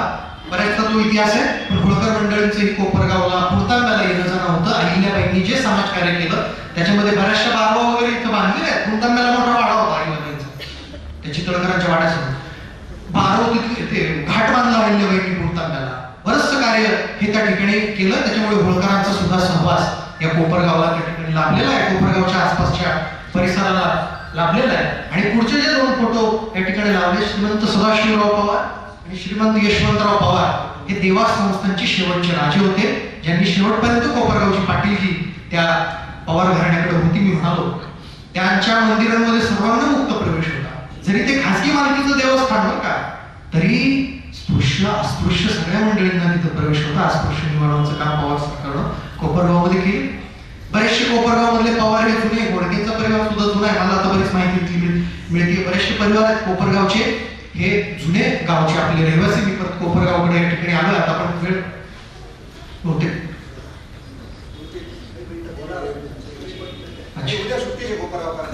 नाही थोडंच. आता कोपरगावचा बराचसा इतिहास मी सांगितलं तुम्हाला. ही देवांची भूमी. शुक्राचार्यांपासून तर अलीकडच्या काळापर्यंत या एवढ्या मोठ्या मंडळींचा सहवास कोपरगावला लाभला. हा वारसा पण ना आपण जतन करायला पाहिजे. लोकांना वाटते काय दगड धोंडे बिडे, सुशांतला पण येड लागलं, त्याने डेंगेंना पण येड केलं दोघं, आणि बाकीचे असे सगळे लोक हे काय दगड बेटा आपण जतन करून त्याचं करायचंय. पण लक्षात घ्या, हा आपल्या सर्वांचा वारसा आहे, गौरवशाली वारसा आहे. आपण पुढच्या पिढीला काय देणार आहोत? हा वारसा जो आपला आहे हा आपण जतन करायला पाहिजे. लक्षात घ्या, ऊन वारा पाऊस सगळ्याची पर्वा न करता अजून हे वाडे किल्ले हे सगळे उभे असून हा आपला वारसा. ही मंदिर आहे, घाटे आहेत कोपरगावाला. गोपाळकृष्ण रामेश्वर नदीकाठी बरीच मंदिर आहेत कोपरगावात, त्यांचंही जतन व्हायला पाहिजे. ते गोपाळकृष्ण मंदिर सरदार विंचूरकरांनी बांधलेलं आहे. तिथले त्या देव घरातल्या मूर्ती बघा तुम्ही. म्हणजे मला आता एक विषय आठवलं तर भरपूर हे सोनारगड इकडे वाडे पण जुने भरपूर आहेत कोपरगावमध्ये. सुंदर वाडे आहेत, नदीला घाट होते. तिकडं कचेश्वरला पण होते, पेशव्यांनी बांधलेले. प्रत्येक बरेचसे नंतर गाठले गेले घाट. इथले पण बरंच काय काय काय काय मंदिर, घाट, बारवा. कोणत्याही शहराला एवढा मोठा इतिहास नसेल हा तुम्हाला कोपरगाव करत नाही. रघुनाथराव असं म्हणतात रघुनाथराव पेशव्यांकडे समजा पेशवाई आलीच असती, त्यांची कारस्थानं दुर्दैवानं किंवा सुदैवानं कसंही म्हणतात समजा झाली असती, तर त्यांनी कोपरगावला इथला वाडा किंवा इथं फार उपराजधानीचा मान दिला असता असं म्हटलं जातं. इतिहास आपलं म्हणतात तसं. इतकं त्यांचं कोपरगाववर प्रेम होतं. कारण ही भूमी तशी बऱ्यापैकी मध्यवर्ती कोपरगाव. इथं उत्तरेला येवल्याच्या पुढे गेलं की बागला आणि खानदेश लागतो. इकडे पश्चिम महाराष्ट्र. आजही तुम्ही कनेक्टिव्हिटी बघा. असं तो सगळा म्हणजे मराठी जेव्हा उत्तर भारतात जायचे तर ते गोदावरी कोपरगावला नाही तर पुणतांब्यालाच ओलांडायचे. इथनच ते उत्तरेत गेलेले आहेत. लक्षात घ्या, अशा काही लोकांचे वीरांचे पाय आपल्या कोपरगावला लागलेले आहेत. लक्षात घ्या. म्हणून आणि ती महत्वाची गोष्ट, हा सगळा वारसा ज्यावेळेस मी कोपरगावमध्ये आलो, माझ्या पुस्तकामध्ये सगळ्या उत्तरनगर जिल्हा, अकोले, संगमनेर, राहता, कोपरगाव, शिरपूर निवासी सगळ्या भागातले खूप मोठे सरदार घराणी आणि वाड्यांवर पुस्तक आहे. ज्यावेळेस मी कोपरगावमध्ये आलो शहरामध्ये, मला ठिकठिकाणी ऐतिहासिक वास्तूंच्या जवळ नील फलक दिसले. कोपरगावमध्ये वेशीच्या तिथं, मारुतीच्या मंदिराच्या तिथं, वाड्याच्या तिथं, सगळीकडं. म्हटलं आता हे कोणी लावले? लोकांनी मला घोडकेंचं नाव सांगितलं. शुभम संस्थानी बाकीचे ज्यांनी सहकार्य केलं त्यांचंही नाव त्याच्या तिथं खाली होतं. मग प्रशांत घोडकेंची माझी भेट झाली. बंधुतुल्य आहेत ते माझ्या. अहो कुठं नसतात असे त्यांनी माहिती फलक लावलेले, रेडियमचे कायमस्वरूपी. लक्षात घ्या, त्यांची संकल्पना एखाद्या ठिकाणी भले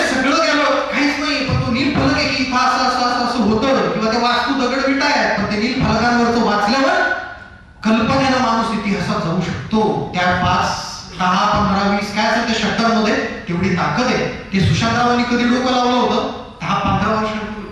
आणि हे असे कार्यक्रम करणं, आता मी म्हटलं पुण्यातल्या लोकांना आमच्या इतिहास अभ्यास करा, असा कार्यक्रम कोपरगावमध्ये ते म्हटले विशेष कोपरगाव सारख्या ठिकाणी कोण घेतंय काय, हे किती गौरव इतिहास आहे स्थानिक भागातल्या इतिहासाचा, त्या ठिकाणचा आपल्या अस्मितेचा जागर करणं ही किती मोठी गोष्ट आहे तशी. त्यामुळं या सुशांतरावाचं किंवा त्यांच्या सगळ्या सहकारी मंडळींचं खरं बोलत इतिहास संशोधन मंडळाची अजूनही व्याप्ती वाढली पाहिजे. अजूनही इतिहास अभ्यास इथं कमी, अजून बरंच काय त्या ठिकाणी समोर आलं पाहिजे.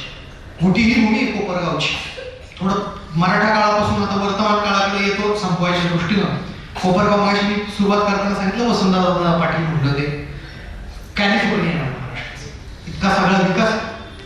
म्हणजे माझा जेवढा अभ्यास आहे कोपरगाव तालुक्यात खूप शाळा आहेत, तितक्या शाळा कुठल्या तालुक्यात पण नसतील बरं काय बऱ्याचशा शाळा जेवढा माझा ज्ञान सांगतं. कारखाने तर आहेत, काळे आहेत, कोल्हे आहेत. बऱ्याच तालुक्यांमध्ये एक राजकीय प्रस्थ असतं, इथं 2-2 राजकीय प्रस्थ आहेत. विशेष आहे ना ते सुद्धा. हे एवढंच नाही, लक्षात घ्या खूप मोठी माणसं इथे होऊन गेली. काळे कोल्हेच्या तिसरी पिढी वगैरे राजकारणात तो भागसोडा पूर्वीच्या काळामध्ये केपी दादा रोमारे असतील, माहिती नसेल आता काही नाव. जगन्नाथराव बाराते होते, गणपतराव अवतडे होते, भीमराव बडदे होते. सगळ्या विचारसरणीची लोक त्या ठिकाणी इथं होती. शंकरराव कोल्हे, शंकरराव काळे, सूर्यभान वाढणे भाजपचे प्रदेशाध्यक्ष होते. मोहनराव गाडे होते आमदार, उच्च शिक्षित तरुण त्यावेळेस प्रदेशातून शिकून आलेला. एवढी बरीचशी नावं मला जेवढी आठवली, मी जेवढे ऐकलेले त्याचे आमच्या घरी इकडे तिकडे तेवढे मी सांगितले.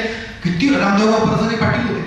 कृषी शिक्षण सहकारामध्ये ही किती दिग्गज माणसं आहे बघा. एका तालुक्यात एवढी नावं अशी दुसऱ्या तालुक्यातली मला आठवणार आहेत का? मी इथला नाही तरी मला माहिती, मी इथला नाही तरी मला असं ऐकून मला माहिती एवढं सगळं बरंचसं. पूर्वीचा कोपरगाव तालुका मोठा होता ना, कोणता वगैरे माझ्या मते कोपरगाव तालुक्यातच होते. शिंगवे वगैरे सगळं इथं निगोजलिंगाव पण, म्हणजे हा निगोजलिंगावला आमच्या तिकडे घालण्याची पण एक शाखा आहे. तर तो एवढा मोठा कोपरगाव सब डिव्हिजनल ऑफिस होतं, कचेरी होती इथं. आसपासच्या भागाचा कारभार इथनं चालायचा इंग्रज काळामध्ये. एवढं कोपरगावचं ते सगळं महत्व, आसपासच्या भागासाठी पेठेचं गाव, कारखाने, शिक्षण संस्था. वसंतदादा उगाच म्हटलेले मी मगाशी पुणेकर माळी समाजाचं पण सांगतो, ती मंडळी बाहेर ना आली. सोमय्या शेठ बोरावके झाले, भाजी मिळते आपलेच झाले. बोरावकेंची 750 एकर शेती बघायला पण तिथे निघून आले. पण ते पंतप्रधानाला स्वतःची शेती दाखवायची एवढी 750 एकर सोपं आहे का? त्या काळात थिएटर्स काढले, ते काय सुदेश टॉकी, लक्ष्मी टॉकी, पुण्याचं गिरणे, ह्या सगळ्या मंडळींनी टेक्निकल व्यावसायिक शेती केली त्या ठिकाणी. भरपूर नंतर खासगी कारखानदारी बघ. सोमय्या शेठ आम्ही सांगतो त्या घाटकोपरला मुंबईत एज्युकेशनल इन्स्टिट्यूट आहे ना सोमय्यांची, विद्याविहार, इथले कोपरगावचे, म्हणजे तसे श्रीरामपूर, मालुंजाचे, बेलापूर, त्यांचं कार्य सगळं या भागामध्ये गेलं. लक्षात घ्या. त्यांची शारदा इंग्लिश मिडियम स्कूल म्हणून शाळा आहे, त्या शाळेची लायब्ररी. आता माझा जाण्याचा योग आला होता एका कार्यक्रमानिमित्त. ते शिक्षक लोक म्हणले चला लायब्ररी बघा. म्हटलं काय साधी शाळा आहे कोपरगावातली, कशी असेल लायब्ररी? बापरे, IIT IIM ला अशी लायब्ररी नसेल, अशी लायब्ररी श्री शारदा विद्यामंदिरची. मी बघून चाटत जाऊ, म्हटलं बापरे काय अत्याधुनिक. सोमय्या ना 10,000 पुस्तक आहे. 10,000 पुस्तक आहे, इतकी सुंदर आहे ना. तिची रचना, आर्किटेक्चर जर आपण पाहिलं ना, ते असं चांगल्या ठिकाणी तुम्हाला पुण्या मुंबईत दिसणार नाही एवढी सगळी असं. तर काय सगळं या कोपरगावमध्ये आहे. कोपरगाव तालुका म्हटलं की भरपूर नगर जिल्ह्यात किंवा यांना जे राजकीय दृष्ट्या इथं भरपूर सगळी लोक आहेत. काय बरंचसं काय चालू असतं. कोपरगावच्या बातमी पेपर असतातच काही ना काही, एवढं बरंचसं काय असतं. त्यामुळं हा कोपरगावाकडच्यांचे नातेसंबंध बाहेर बरेचसे. मगाशी आमची बनकोडे चौथीच्या आपल्या क्रमिक पाठ्यपुस्तकांवर जे छायाचित्र वगैरे जे असायची, ते देवदत्त बनकोडे म्हणून पुण्याचे मोठे आर्टिस्ट, म्हणजे त्यांच्याशी माझा संपर्क आम्ही जेव्हा बोलणं झालं ते भीमराव बडदेंची जावई. असे बरेचसे काय मोठ्या सगळ्या गोष्टी. आमचे बलकवड्यांचं इनामदार जे घराणं आहे, पांडुरंग बलकवडे मोठे इतिहास संशोधक आहे. त्यांची पुतणी जाधवराव देशमुखांना दिलेली आहे, त्या इथं आलेल्या आहेत, ते मोठे इतिहास संशोधक. असे बरेचसे मोठी मंडळी किंवा त्यांचे नातेसंबंध कोपरगावशी कुठं ना कुठं काहीतरी असं नातं हे लागतं. कारण ही भूमी, मी शेवटाकडे येतो, ही भूमी शूरवीरांची आहे. ही भूमी एवढ्या सगळ्या मंडळींची पायधूळ इथं लागली आहे. पेशवाईतल्या मराठेशाहीतल्या मोठ्या मोठ्या घटनांची साक्षीदार असणारी ही भूमी आहे. मराठाकालीन मंदिरं, वाडे, काय काय शुक्राचार्यांपासनं पौराणिक परंपरेपासनं आपला इतिहास सांगणारी कर्पूर ग्राम ते आजच्या काळापर्यंत कोपरगाव ही अशी मोठी सगळी भूमी आहे. भविष्यात इथला सगळा इतिहासाचा वारसा जतन करायची जबाबदारी ही आपल्या सगळ्यांना आहे. सुशांतजी तर आहेत, भविष्यात आपल्या सर्वांना त्या इतिहासाचं वारशाचं मोठं जतन करायचं आहे. एवढी अपेक्षा व्यक्त करून मी माझे 2 शब्द थांबवतो. धन्यवाद. जय हिंद, जय महाराष्ट्र. खूप छान ऐतिहासिक माहिती तुम्ही आम्हाला दिली. यानंतर आता आभार आणि वंदे मातरम होईल. यानंतर तिळगुळ समारंभ होणार आहे. तर मी सर्वांना विनंती करते की तिळगुळ घेतल्याशिवाय कोणी जायचं नाहीये. एकच मिनिटं घेतो. बघा, गावातली जाणती मंडळी सगळी जमली आणि आज खूप चांगला दिवस आहे. बघा, आपल्याला पराक्रमाचं आणि आपल्या गावाची निगडीत सगळी माहिती बऱ्यापैकी आज मिळाली. माझ्या मते पहिल्यांदा असं व्याख्यान झालं असेल. डेगळे सरांसाठी एकदा जोरदार कार्य स्वतःच्या मान आणि स्वतः सगळे करून देईचा खास एका शब्दावर आले. माझ्या विनंतीचा मान ठेवला. हा व्याख्यानाचा त्यांचा भाग 1 होता.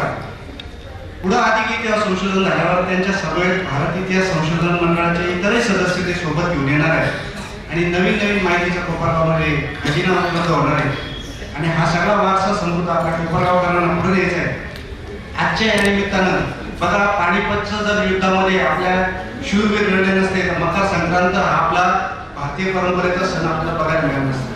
म्हणून सर्वांना विनंती आहे, आपण आभार वंदे मातरम नंतर जी तिळगुळ आहे ती आवर्जून घ्यावी. त्यानंतर कोणाला तहान लागली असेल तर इकडे पाण्याची व्यवस्था आहे. कुणी जायचं नाही. 2 मिनिटाचा कार्यक्रम राहिलेला आहे. एक बरेचशांचे खरं आभार आता सुशांतजींनी मांडले. मला प्रत्येकाची नावं घ्यायला जमणार नाही. त्यांनी सांगितलं कृष्णाई बंकेट हॉलमध्ये कार्यक्रम आहे. आमचे मित्र चंद्रशेखर देशमुख हे या कृष्णाई बंकेट हॉलचे मालक आहेत. चंद्रशेखरजी आमचं चांगलं स्नेह आहे. चंद्रशेखरजींबद्दल आता ते खरं लोणकरांचे भाचे संवत्सरच्या हे सगळं, पण त्यांचे आमदार, त्यांचे आजोबा KB दादा देशमुख हे संगमनेर अकोल्याचे पहिले आमदार होते 1936 ते 1946 आणि आपल्या नगर डिस्ट्रिक्ट लोकल बोर्डाचे ते चेअरमन होते 2रे 3रे. नगर जिल्ह्याच्या सामाजिक राजकीय त्या सगळ्या जडणघडणीमध्ये किंवा त्या सत्यशोधकीय वारशामध्ये विचारसरणीमध्ये KB दादा देशमुखांचं फार मोठं योगदान आहे. तर त्यांची नातू आहेत ही सुद्धा बरीच मोठी गोष्ट आहे. ते सुद्धा नातेसंबंध बरंच काय काय. तर मला आता बघितलं हॉल तेव्हा माझ्या लक्षात आलं. आणि तुम्ही इकडला त्यांना मी म्हणत असतो की इकडं तुम्ही संगमनेरकडे ठीक आहे आम्हाला माहिती आहे, पण इकडे कोपरगावातल्या लोकांना माहिती का तुमचे आजोबा आमदार होते. तर ते सगळं तुम्ही या ठिकाणी इथं उल्लेख करावा. हा जो सुंदर असा कार्यक्रम आपला शौर्य दिवसाचा झाला यासाठी उपस्थित आपले व्याख्याते श्री सुमितजी ढेगळे सर यांचं मी आभार मानतो.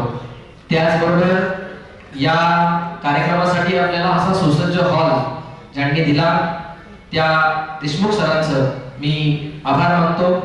त्याचबरोबर या सर्व कार्यक्रमासाठी कालांश राजगिरा लाडू चिक्की चे निर्माते त्यांचा देखील आभार मानतो. त्याचबरोबर साई सिटी MRI या संस्थेने सुद्धा आम्हाला या ठिकाणी मदत केली, त्यांचे देखील आभार मानतो. त्याचबरोबर या ठिकाणी शरदराव शिंदे जे आहे संवत्सरचे त्यांचे देखील आभार मानतो. त्याचबरोबर आपण सर्व जाणकार इतिहासतज्ञ त्याचबरोबर विविध क्षेत्रातील सर्व मंडळी या ठिकाणी आले, त्यांनी या कार्यक्रमाची शोभा वाढवली. या सर्वांचं मी या ठिकाणी आभार मानतो. त्याचबरोबर आमच्या या सर्व कार्यक्रमाचं ज्यांनी चित्रण केलं त्यांचं देखील आभार मानतो. त्याचबरोबर ज्यांनी फोटो घेतले असे दीपक फोटो यांचं देखील आभार मानतो. त्याचबरोबर या ठिकाणी ज्यांनी निवेदन केलं, या सर्व कार्यक्रमाचं सूत्रसंचालन केलं, निवेदन केलं त्यांचं देखील आभार मानतो. त्याचबरोबर या सर्व कार्यक्रमाचं ज्यांनी आता मीडियासाठी चित्रण केलेलं आहे त्यांचं देखील मी आभार मानतो. त्याचबरोबर या ठिकाणी आलेले सर्व स्तरातील सर्व क्षेत्रातील मान्यवर त्यांचं देखील मी आभार मानतो. पत्रकार बंधूंचा आभार मानतो. धन्यवाद. वंदे मातरम सुजलाम सुफलाम मलयज शीतलाम सस्यश्यामलाम मातरम वंदे मातरम शुभ्रजोत्स्ना पुलकितयामिनी फुल्लकुसुमित द्रुमदलशोभिनी सुहासिनी सुमधुरभाषिणी सुखदां वरदां मातरं वन्दे मातरं वन्दे मातरम्